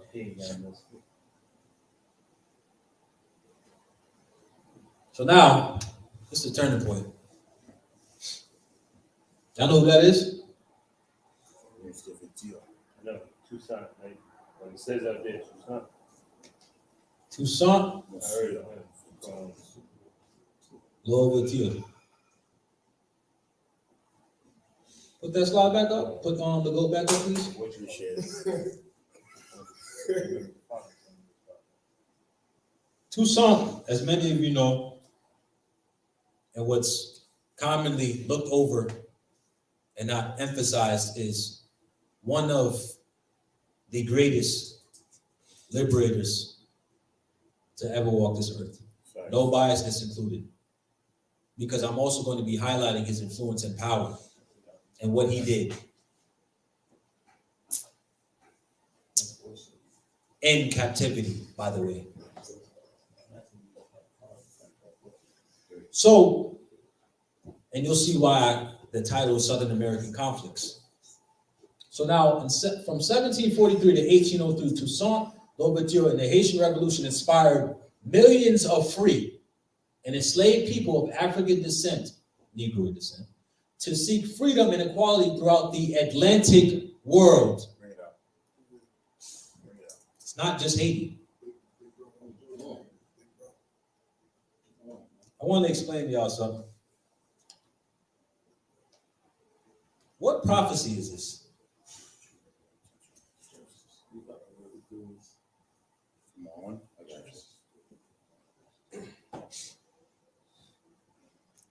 This is a repeated prophecy. You had the Maccabees do it first, and then influence those round about them.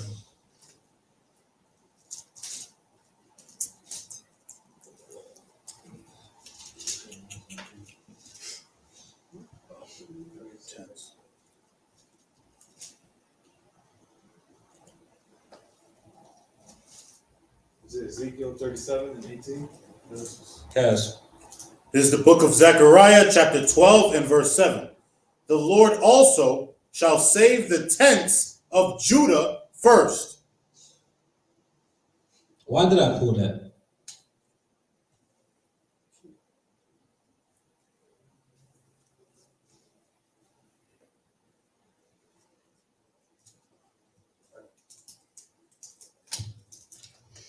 There's layers to that. There is. Yeah, you There can't is. answer that in one. Yeah, that's, This is a continual prophecy.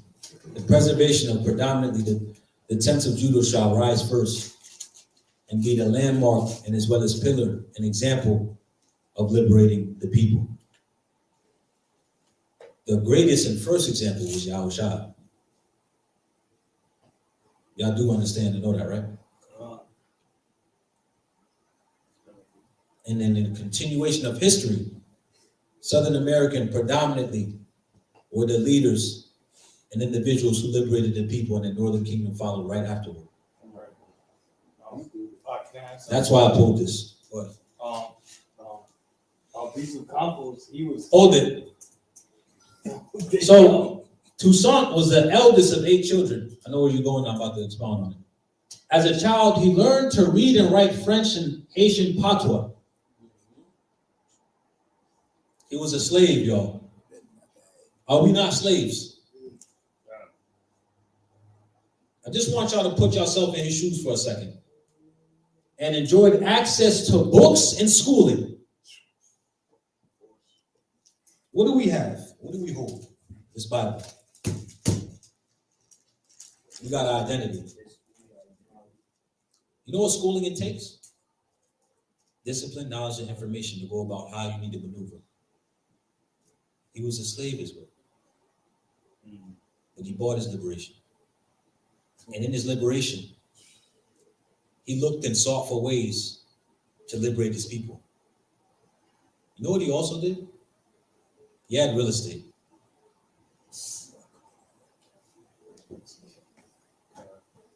When you read the accounts on Africa's gift to America, for those many of you who don't know, guess who was the first person to buy land in Chicago?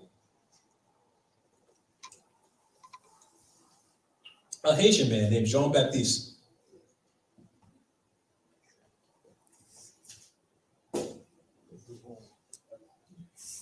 Jean-Baptiste. It's a common Haitian name. Jesus Christ, Haitian, we be messing the people up for it.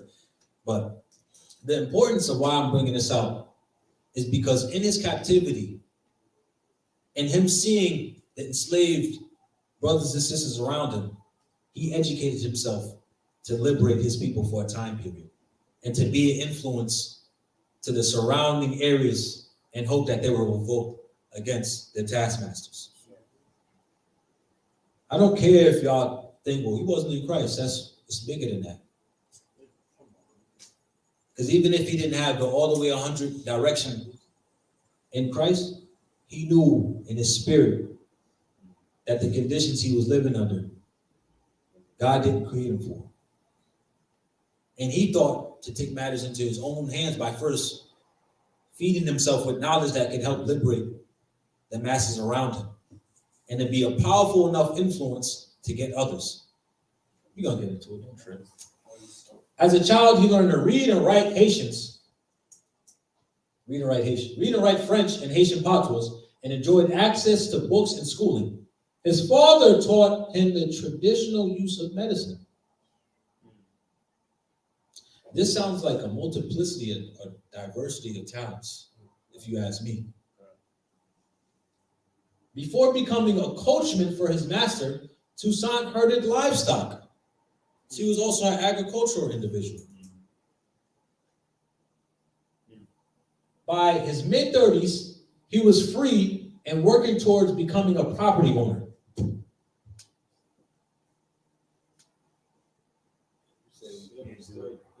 By his mid-30s, he understood 2 languages.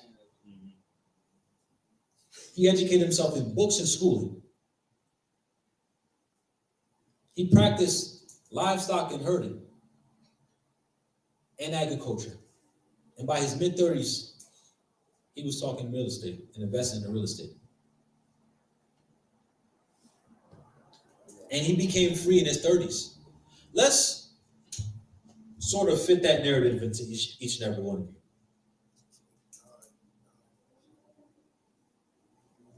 Some slaves died behind trying to obtain that information.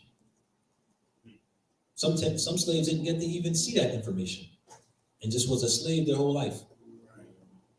Heard it, but didn't have the means to chase it, or let alone pursue it, or died right after they heard it. Here we all are with information that's freely given unto us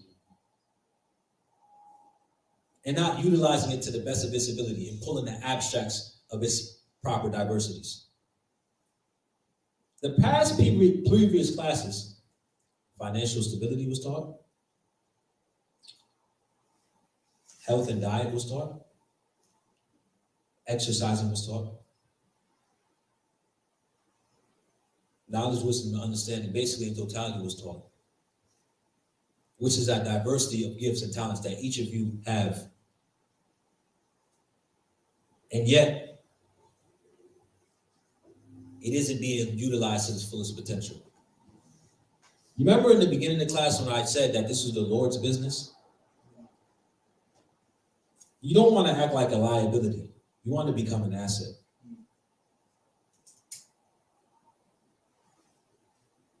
I don't know what spirit this man was under, but I'm pretty positive it was righteousness. But us giving this knowledge and information that we didn't die for, but lives were ransomed. And along the lines of almost going and suffering from near-death experiences, trauma, and everything else, here we have this liberating piece of literature.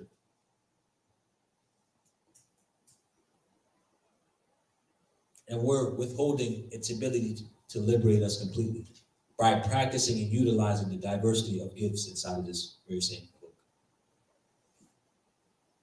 You limit yourself when you think you can't do something because you didn't try it.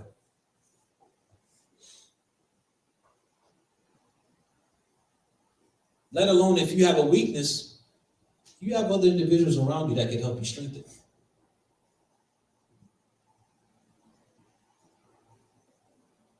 And the greatest problem we have as a nation is thinking that identity is first and then survival is next. Deuteronomy 28, Haggai 1 and 6, whatever curse you pull no longer defines you because Christ liberated you from it. The question is, do you believe it? How can you sit and physically go on the cross for you, buy you with a price, acts, and requireth of you your soul, and that you follow after him. And you're doing it according to your comfortability. It wasn't comfortable for him to put himself on that tree and be hung. It wasn't comfortable to take away his greatest pleasure. But he asked the Lord to take the cup from him. So how is any man sitting at the comfortability of how they want to walk inside of this knowledge and information? When Christ died, being perfect in all his ways, despite him not calling himself perfect, but of the Father. But we view him as perfect. Your effort in this is past your comfortability limiter. So step out of your comfort zone and thinking that you're going to be comfortable in this walk, because you're not. If you lack within anything, strengthen it. If you need help in anything, ask. Don't compartmentalize what you need to do. What you want to do. You need to structure your life and understand that in everything that is working for you, it's going to be uncomfortable. And you need to teach your body that. Because your mind and body aren't on one accord if you don't understand that.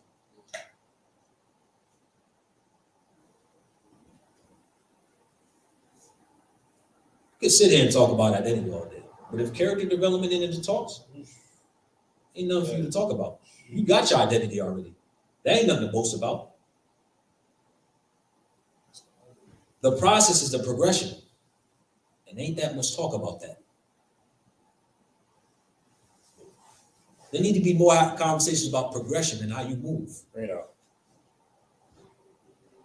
Not an identity. We know who we are. We take away any terminology away from you. What are you doing in your personal life? How are you overcoming this? You suffer from this. How are you overcoming this? And are you being an aid to somebody else who suffers from that? Some of us have strengths and some of us have weaknesses. And this doesn't take away from Toussaint, because this is going along the lines of what I'm teaching. But Toussaint has strengths. He might have had weaknesses. Somebody of another ability may have a weakness, but his impact on teaching the person that the other individual can't reach, if he strengthens that weakness, he can pull that person in so that he can understand the other individual from the strength point that he's coming from. Did that make sense? Mm-hmm. I may not teach or catch that brother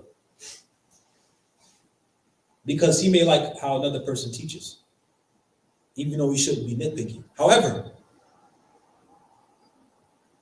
that other brother's weakness should be strengthened by the other individual, so that when the person who's weak becomes strong in that weakness, he can teach the individual and he can be on one accord with both of them. You know what that's called? Oneness. The common term, networking. So back to Toussaint, the goat. Next slide, please, out there.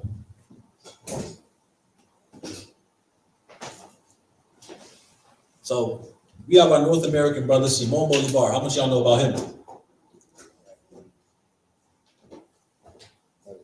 See what I'm saying? All that history. You don't even know your good brothers. Start looking up y'all North American, y'all brothers, man. So Simón Bolívar is a Southern American soldier and statesman who led the revolutions against the Spanish and Grenada, which is now Colombia, Venezuela, and Ecuador, Peru and Upper Peru, which is now Bolivia, and the son of a Venezuelan aristocrat. Bolívar received his European education.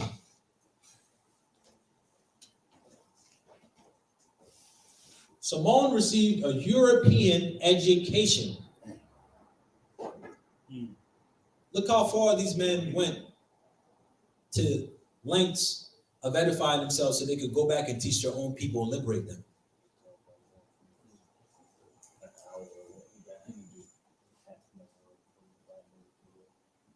He joined Venezuela's independence movement and became a prominent political and military leader.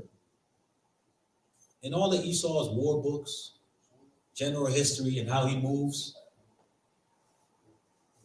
a lot of his tactics come from our Ephraimite brothers and sisters. predominantly brothers who were leaders. And Toussaint, Marcus Garvey. All of our warlike generals, they copied all their playbooks. You wanna know why? Because we were very, very, for lack of a better word, anal in the way we moved and calculated on the battlefield, calculated in our decision making, and perfect execution. Look up all their books, how they go about executions and stuff. They all came from Negroes and Latinos and Indians. They had you know why the Gatling gun was created against Native Americans? Because they couldn't kill them. Native Americans had the ability to, they called it dance with the wind. So when they killed payworms, it was predominantly a tomahawk between their eyeballs, because the musket, you took long to reload that musket after you missed the first, you just died.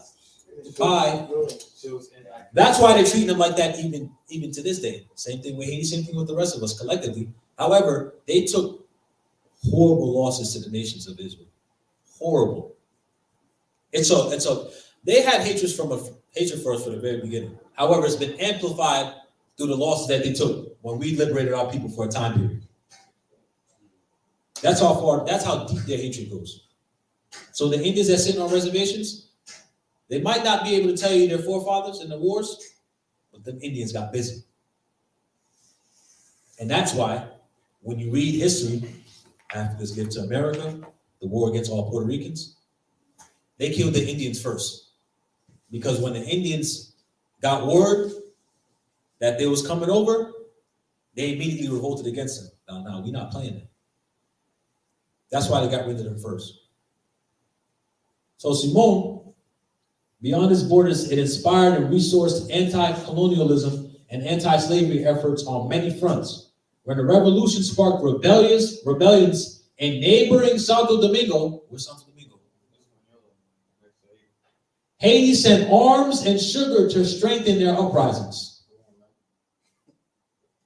Haitian President Alexandre Pétion helped Simón Bolívar fight Spain in exchange for freeing all the slaves in La Gran Colombia, which is present-day Colombia, Venezuela, Panama, northwestern Brazil, northern Peru, and Ecuador. Haiti inspired struggles for liberation throughout the rest of the region and beyond, and it remained a critical reference point in present-day struggles for social justice.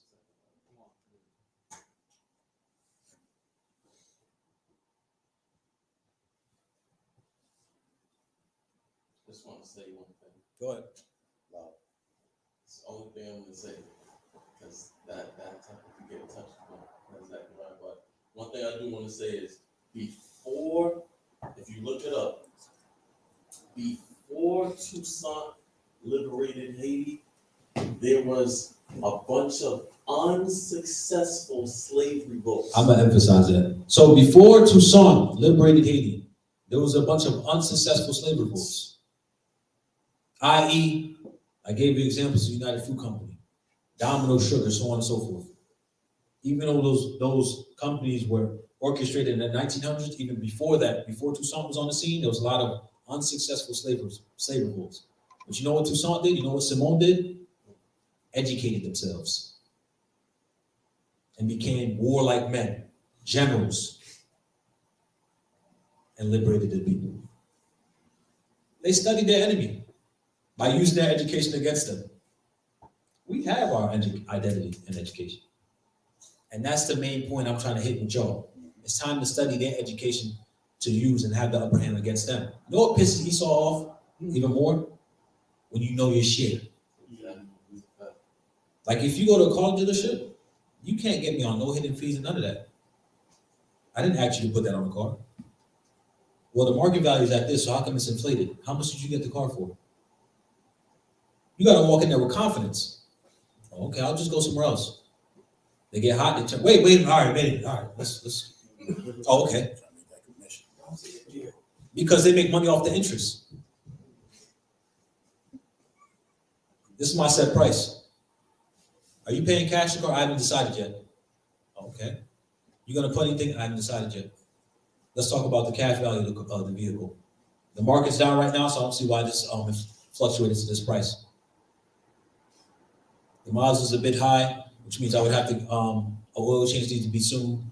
The calipers are a little wear and tear. What's the Carfax on it?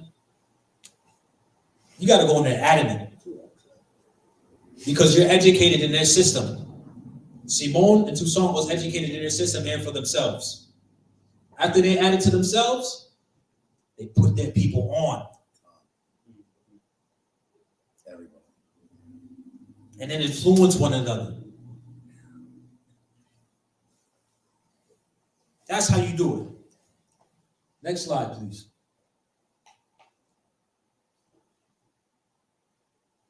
My boy, Carlos Manuel, y'all stop on the screen. Céspedes. Although his revolution failed, that's what they immediately opened with, bastards. Céspedes started the 10 Years' War, which ultimately led to Cuban independence.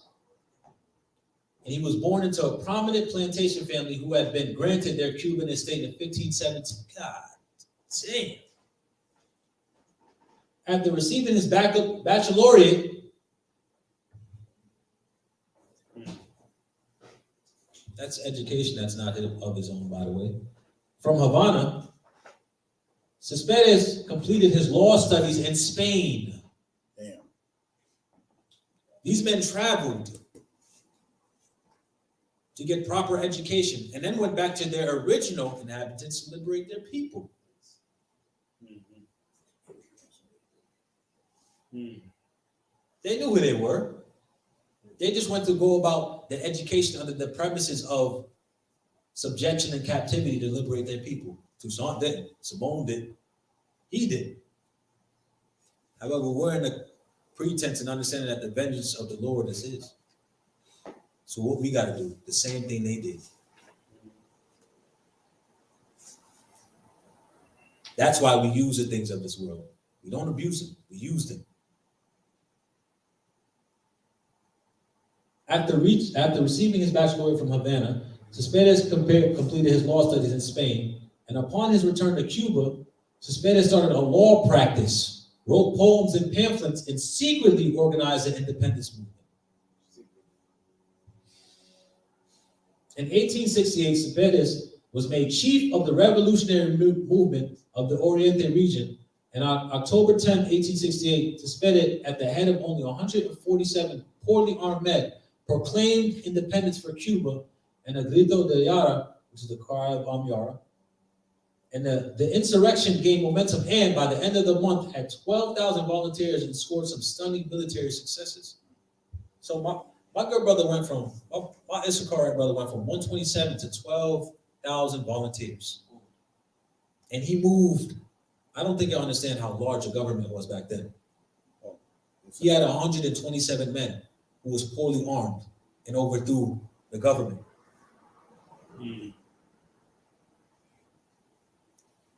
The greatness of Israel needs to be emphasized because it only takes a little bit of us to take down the whole nation of people. That's right. And they was poorly armed, so you know them hands was getting thrown. Issachar gets it shaken. Why do you think so? Listen, when you look at sports today, predominantly boxing, Issachar is very heavy-handed.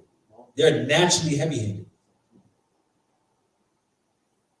And arguably, to me personally, they're the hardest working nation.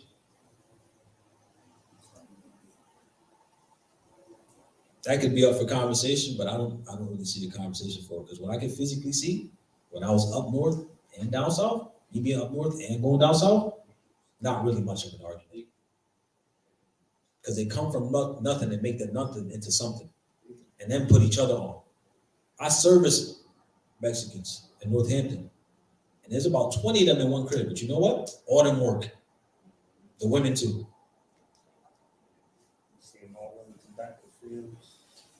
Can't hate on the hustle, man. Gotta respect it. Because our people have the ability to come from the bottom and make nothing into something and believe that. Be educated enough to maneuver around and put each other on.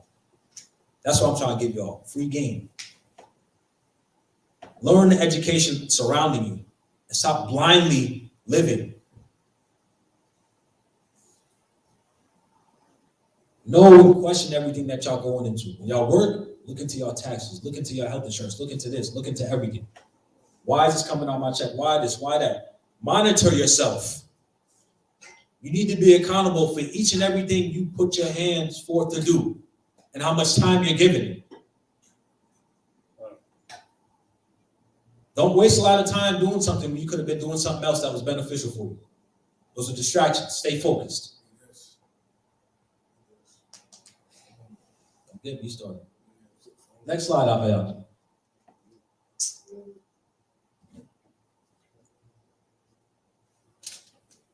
That was up on the screen again. So the goat of Ephraim. This is my dog, bro. The goat of Ephraim. Albizu Campos. For my Ephraimites, you can ask your abuela and your abuelos. They know who this is. They know who this is. So Albizu Campos and many people in Puerto Rico consider Harvard educated. What's a nigga from Puerto Rico doing at Harvard? The father of the Puerto Rican independence movement. When he was 19 years old, he won a scholarship.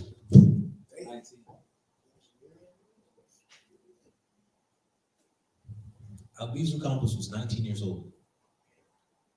When he won a scholarship to study engineering at the University of Vermont. What are you doing in Vermont? Y'all know what Vermont? Y'all know how far Vermont is? Or know where Vermont is on the map is? It's at the top right of the United States of America.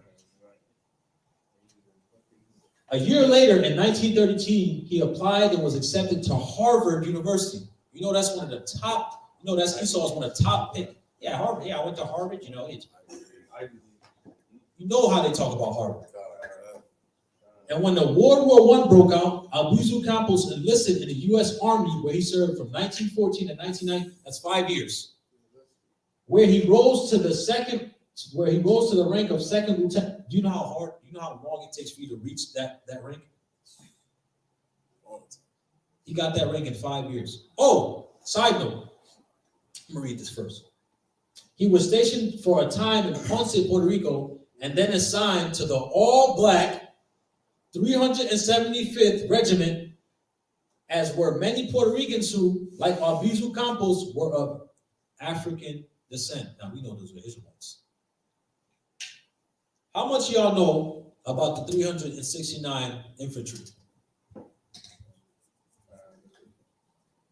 Y'all know what they're called? Harlem Hellfighters. It's a bunch of black men. On your own time, make sure y'all look them up too. Harlem Hellfighters were the 369th Infantry. In Africa's Gift to America, Harlem Hellfighters isn't accounted in there, but in Africa's Gift to America, it speaks on the accounts of how much black men and Latino men contributed to America. Predominantly, George Washington's cabinet and who he had amongst them were black. Men and women.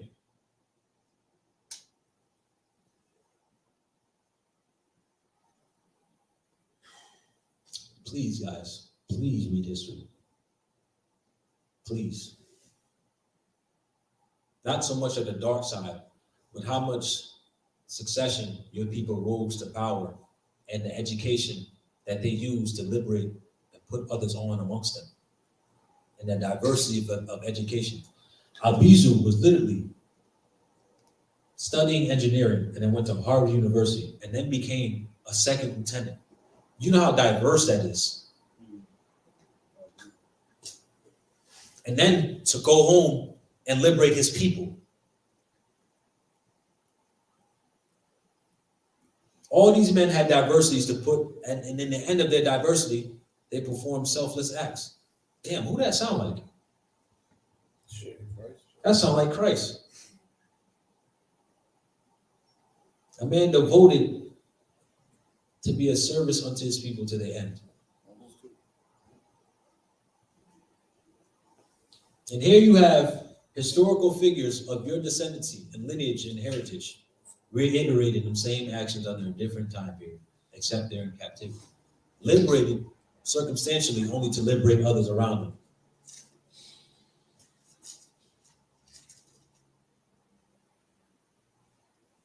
Next slide.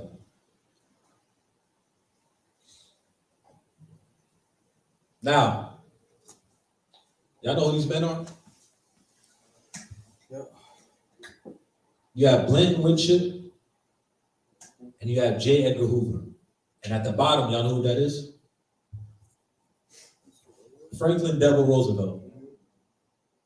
So, in the midst of these revolts,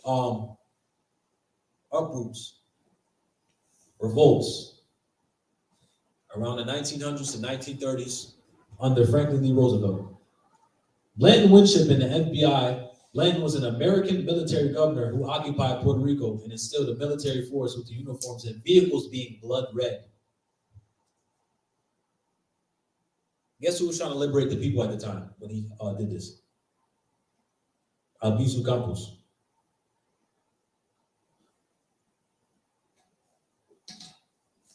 That was his enemy at the time. He was sent, huh? I said he put Albizu Campos in jail Yeah. for a long time. Mm-hmm. And while he was in jail, when you read the book War Against All Puerto Ricans, you can read how they did radiology on Albizu Campos and made his feet swell up. When you read the conditions of the jails, they had men on top of each other, 6 men per jail cell, so on and so forth. So Blanton Winship was sent to crush labor strikes. Remember when we revolted to get the labor conditions, so on and so forth, they would call America, But at the time, Puerto Rico, what's Puerto Rico known for again? You just said it earlier. What's the company name? Domino Sugar. So after Domino Sugar ran off and came to the America, institutionalized a facility in America, they would often go back to Puerto Rico, see how progress was doing in the labor market. So if labor was in an uproar, they'll go back to America, we got a problem. Blanton will get the call, and he'll crush labor strikes. Subdue nationalists and kill them if necessary. He killed a couple of them. The Ponce Massacre, for example, and many others. He killed nationalists, left them in jail. There was a situation, I don't even want to bring it up, it's too graphic, but he did heinous acts. So now, while working close with the FBI, J. Edgar Hoover was also on a rampage of locking up as many high-profile gangsters as possible. Who are you talking about? Hoover was in America, Blanton Winship was in Puerto Rico. Franklin D. Roosevelt had the game on lock, didn't he? But who is Hoover locking up at this time? Think, who was the first millionaires in the United States? Think, y'all. Yes. Negroes. Y'all remember Black Wall Street? Yeah. If we look flashy, free at any time. Remember, this is after, Abraham Lincoln liberated us. However, Hoover took advantage of this to publicize the achievements of the FBI in tracking down and capturing well-known criminals. So you have at the time, Frank Lucas's, even before his time, and individuals who they would be set up to be gangsters for them to take the bait later on down the road.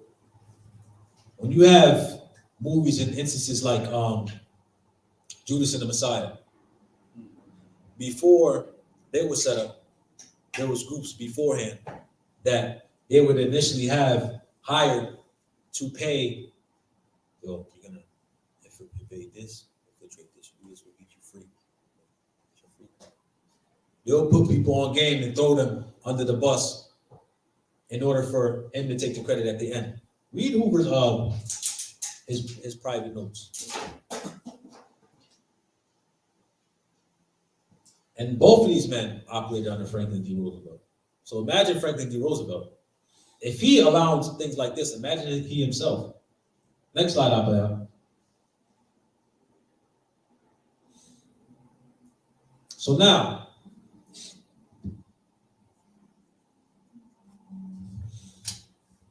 the largest part, or one of the biggest parts of our liberation, is informing you all on what each of these are and how they can benefit you. Earlier, I spoke on W-2s and how to go about W-2s and the informative process of each section and what they're deducting, what was reducted from your taxes because of the programs they initially cut off from the COVID relief situations they put us under. So now, we're in our present. We have identity. And now if we follow the revolutionary process of these men that I showed you, then we must educate ourselves in things that we may not know about. We till the ground, we work, we have careers, so on and so forth, and we still do labor and service unto the Most High. So now I'm teaching you all how to maximize the defensive side of your monetary gain as you render to Caesar what's due to Caesar. So real estate, capitalizing off of real estate predominantly because Toussaint in his mid-30s when he was liberated was investing into real estate and looking into real estate. Now real estate is pretty much a property consisting of land or buildings, and you have leverage in investing in real estate. Leverage would mean a money market mutual fund, and in other words, savings. What you invest, what you have as far as savings, you can invest into real estate. They now have apps to where you don't have to necessarily meet or one-on-ones with individuals or work with a broker or an actual real estate agent. You have an app to where you can put money inside an individual account and it'll funnel its way through projects that are being built up across the states. So now they made it easier for you. You get a return on whatever you receive or whatever you put in, and there's a return and dividend depending on quarterly, which is the quarters of the year. So it's like 3 months, every 3 months. There's 4 quarters in a year, which is 3 months, for those who didn't know. So they're quarterly. There's quarterly. So y'all understand. So now, your money market mutual fund, and I'm not going to do it in order so I can understand the biggest picture. A money market mutual fund is, in other words, your savings account. What you can save. How much you put away money as soon as y'all get paid? I can't believe it. Yeah,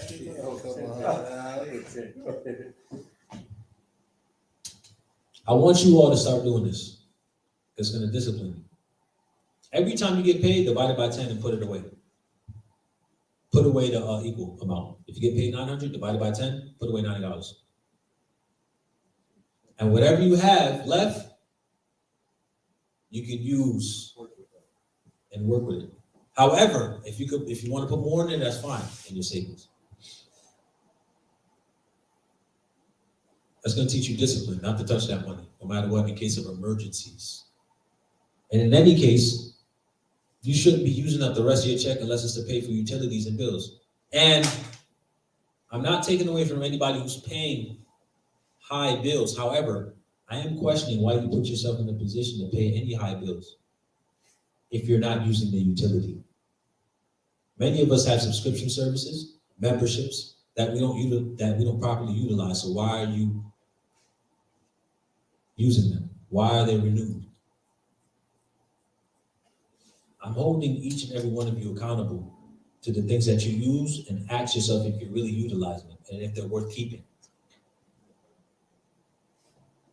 A lot of subscriptions that we have, whether it be Stars, this, that, and the third, Hulu, whatever the case may be, all these shows and websites that you look up on, they're all on pirated websites you can just watch for free. So why sit there and pay for a subscription? It also goes down to bad habits. Like if you're binge watching shows and shit. And then and your idle time. Binge watching shows all day. Can you read a book? How often do you read? How often do you invest in yourself? You think you invest in yourself by watching a TV show that's contrary against what you was created for? That's not how the Most High works. Let alone that's not what you was created for. Remember, you're an employee, which means you're online forever. So how are you adding value to yourself so you can give back to the Most High? I follow after and I look towards the man who Is there a word for times 10? I'm more interested in the individual and how he multiplied his talent by 10. Because he received 10 talents. There's a man who received 10, 5, and 2. I don't want to double my talent. I want to know how he multiplied it by 10. That's the mentality you want to have. Which means you got to work out your comfortability. If you got to work 2 jobs, work them 2 jobs. Sacrifice your comfortability to overcome your financial stipulations. We have to grow out of our comfortability because we didn't ask to be on the side of the seventh shade, but we did mess up with the Most High.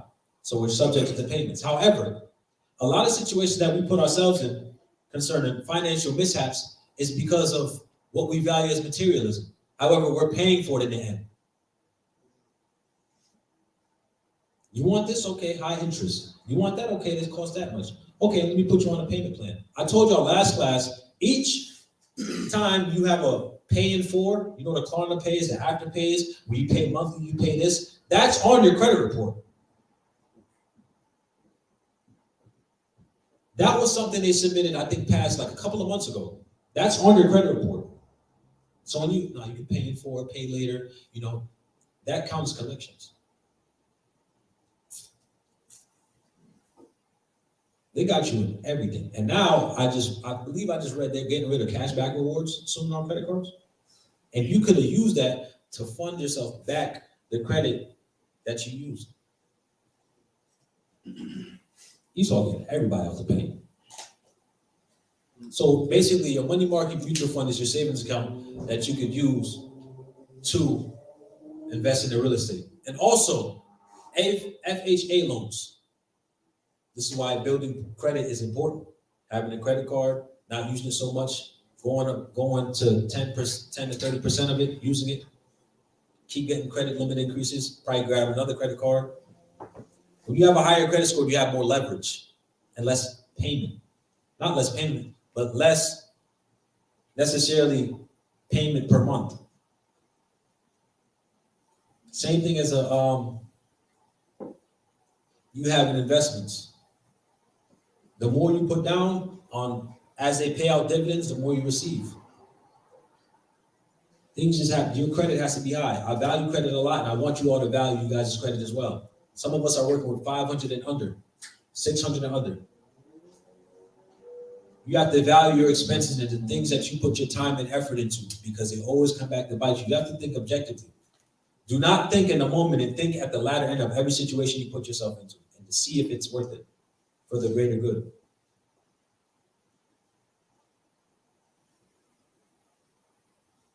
Roth IRA versus the 401k. Some jobs offer 401k plans. I believe the contribution limit for this year they just passed is now $22,000 concerning 401ks, which means you can put at least $22,000 inside the 401k. Job employers, predominantly career jobs, what they offer is 401ks, and you have to go over the terms and agreements of how much you can contribute. The cons of a 401k is if you pull out of the 401k early, before you're 59, there is a penalty fee that you have to pay, which I believe is 10% now.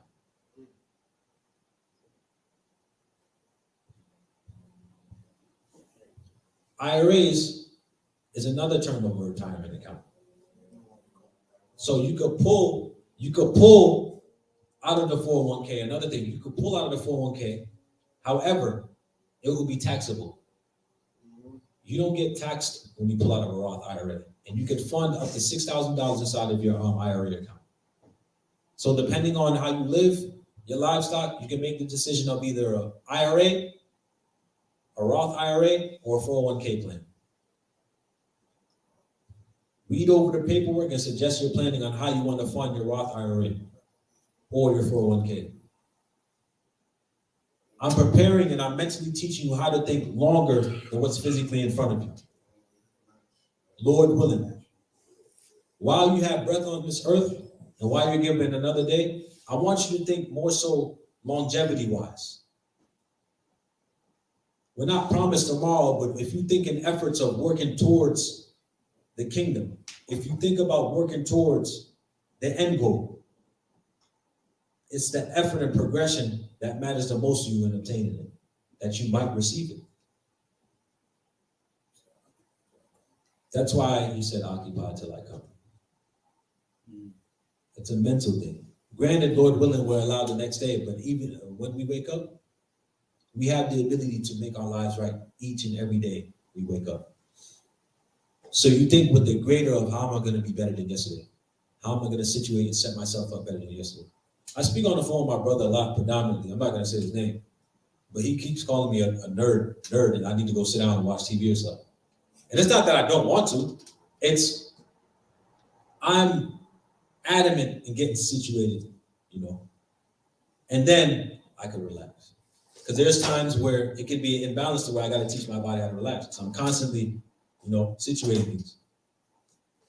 But for those who haven't been put in that predicament, I implore you to be adamant in taking care of yourself, which requires educating yourself so that you can be additive to everybody else around you. I had a conversation with somebody, and I didn't think this knowledge or what I was saying was going to pull him into this. So he was speaking about evolution, and I broke down to him the 6 stages of the 6 types of evolutions, micro, macro, so on and so forth. And I correlated it to Genesis 1 and correlated all the way to Genesis 3. And he was surprised at how you could correlate evolution with the Bible. Everything that is knowledge unto good works is inside of the Bible. Science is inside of the Bible. I don't go against science, other than when they try to spew the nonsense, because science originally is from the Bible. Except when you try to speak contrary against science, that's when I go against it, because you're not speaking nothing but neuroscience is in the Bible. Neurology is in the Bible. The VMAT2, for God's sake, they call the God gene. Why are you calling something the God gene? Because they know and understand their pineal gland is connected to your creator. They literally know that. So, taxes.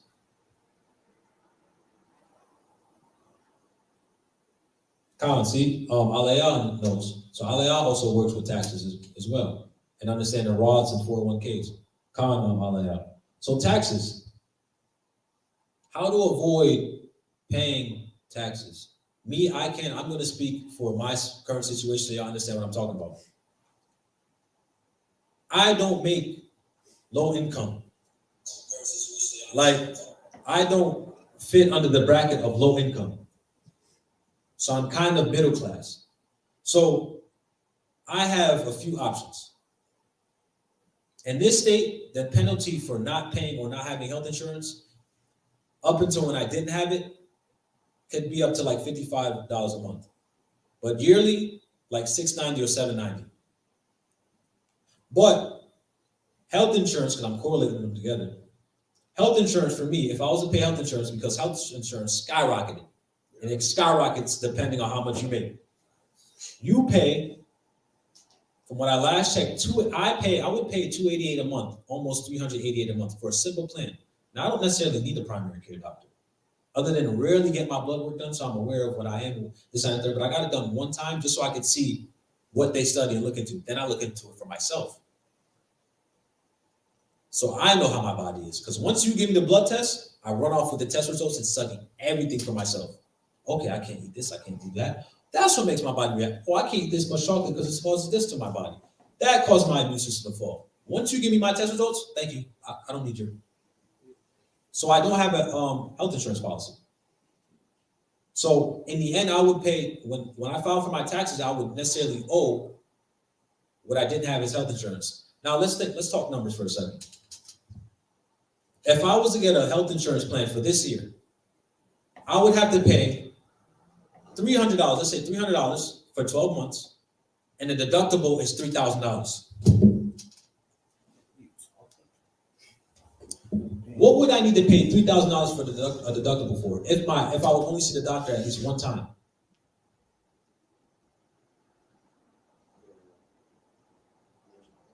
Do you guys read the provisions of each of you guys' healthcare plan? All of you who have healthcare plans, do you guys read the healthcare plans? The copay, y'all just worried about the copay? Y'all off, bro.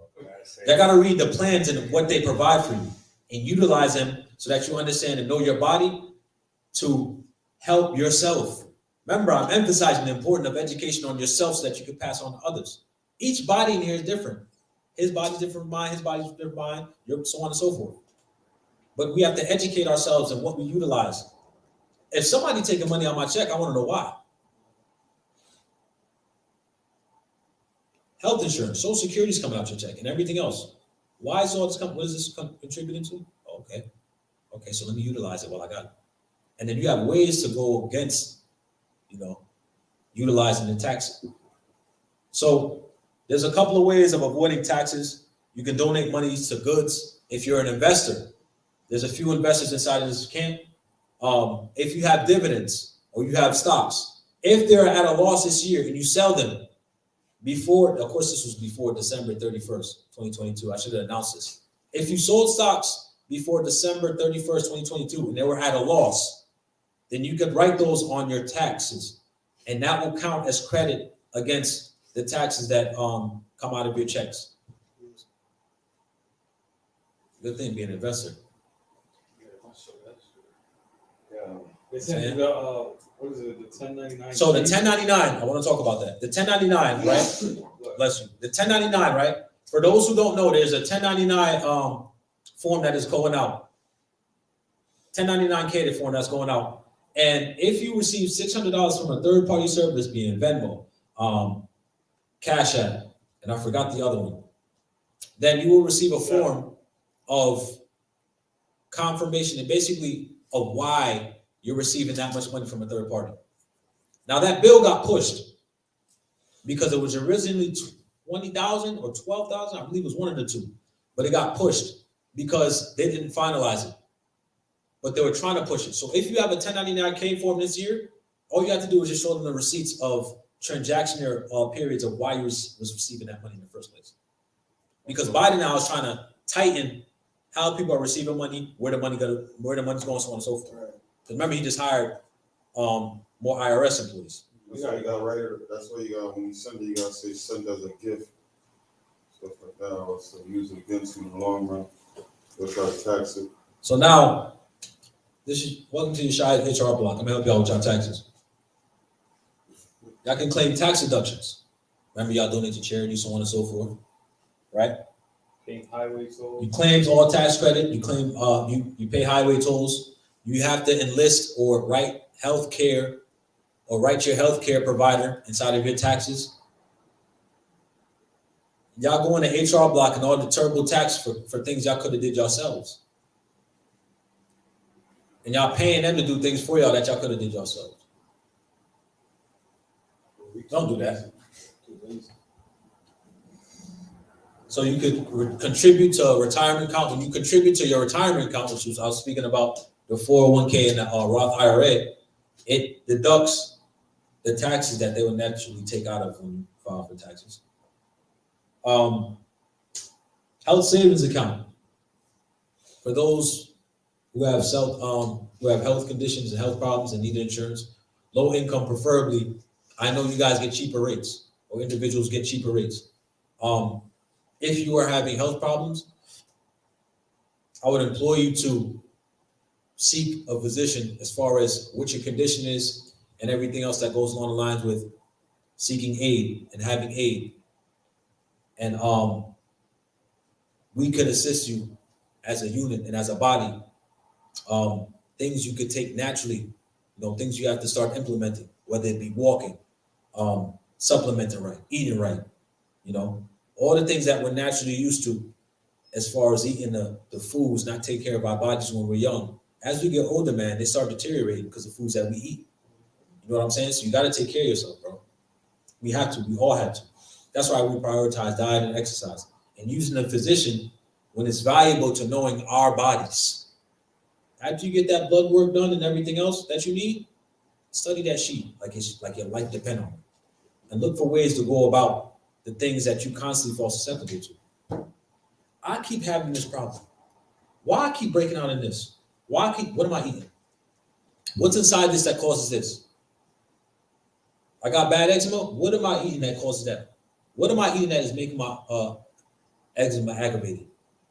What conditions am I putting myself under that makes my eczema aggravated? What do I need to take to suppress or get rid of things that I'm suffering from? What comfortability am I willing to compromise to work towards the health of my greater good? That's how you got to think. So with taxes, I announced earlier, the tax credit card expenses, this will be inside of you guys' forms, right? So the announcement they made for the new year is for tax credit card expenses, right? For daycare expenses, supposed to be for daycare.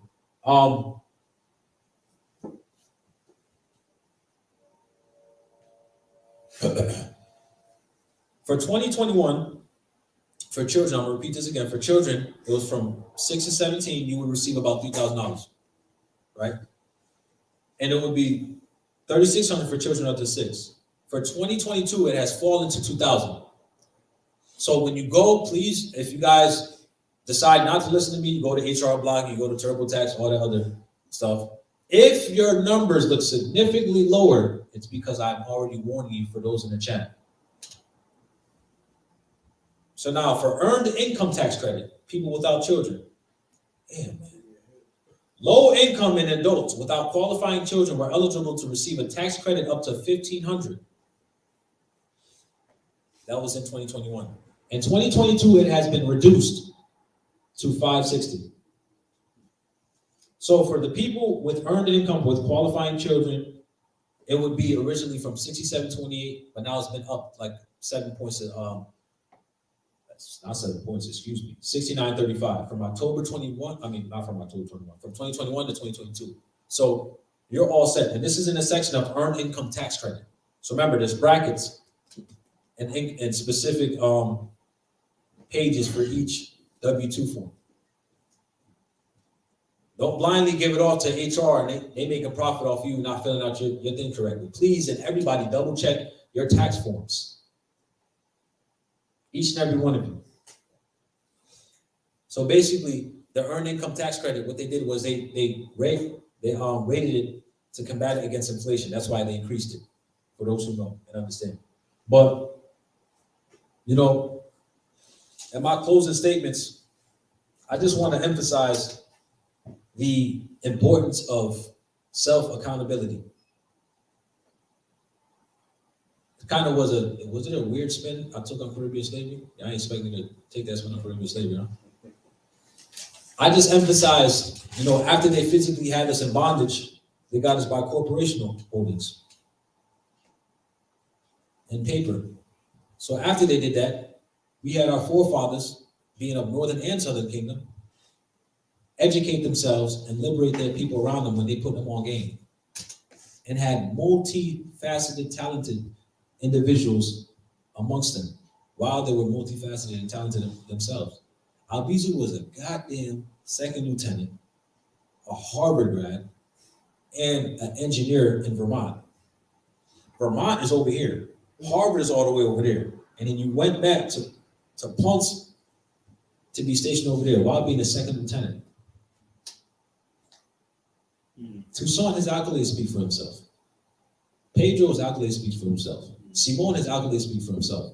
We have great men who were born before us and set the paths to liberation so that you can walk after their footsteps in an even more perfected form. That don't take away from what they did for us. It shines a bigger light on you. You have this knowledge. You have this identity. They may or may not knew that they were Israelites. However, the education of self moved them to liberate themselves and the people around them. What are y'all gonna do? I'm pretty sure they were scoffed at. They was ridiculed while they was in school. I'm pretty positive they didn't have a happy school year, happy school years. What's this spick doing inside Harvard? What's this N-word doing in this? What is he doing? What do you know about real estate? None of that moved them. They had a mission. And above all of how they felt, the objective was above the emotions. That's how you have to move in your own life. Objective over emotions. Don't emotionally combat the mission that is ahead of you. Don't emotionally combat what you have to do. Remember, we're all in the Lord's business. Don't be slothful in it. Don't drag your feet in it, and don't think you're here for survival. You're here to be an asset, not a liability. And it is your job and duty to diversify your skill set to be an asset to Christ. Let's rise and face the east.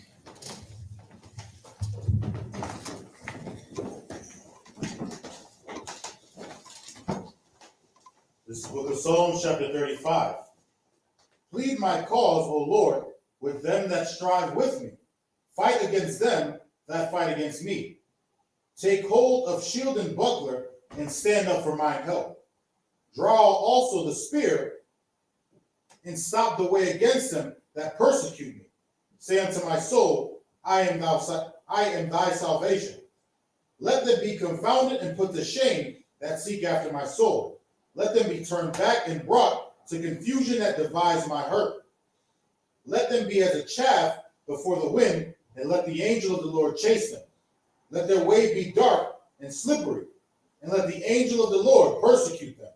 For without cause have they hid from me their net in a pit, which without cause they have digged for my soul. Let destruction come upon him at unawares, and let his net that he hath hid catch himself. Into that very destruction let him fall. And my soul shall be joyful in the Lord. It shall rejoice in his salvation. In the name of Yahweh, Hashem, Yashiyah, the water from Yahweh. Abajam Shabbat. Abajam. Barak. Yahweh Hashem Yahshua Barakatah. Yahweh Shem Yahshua Barakatah.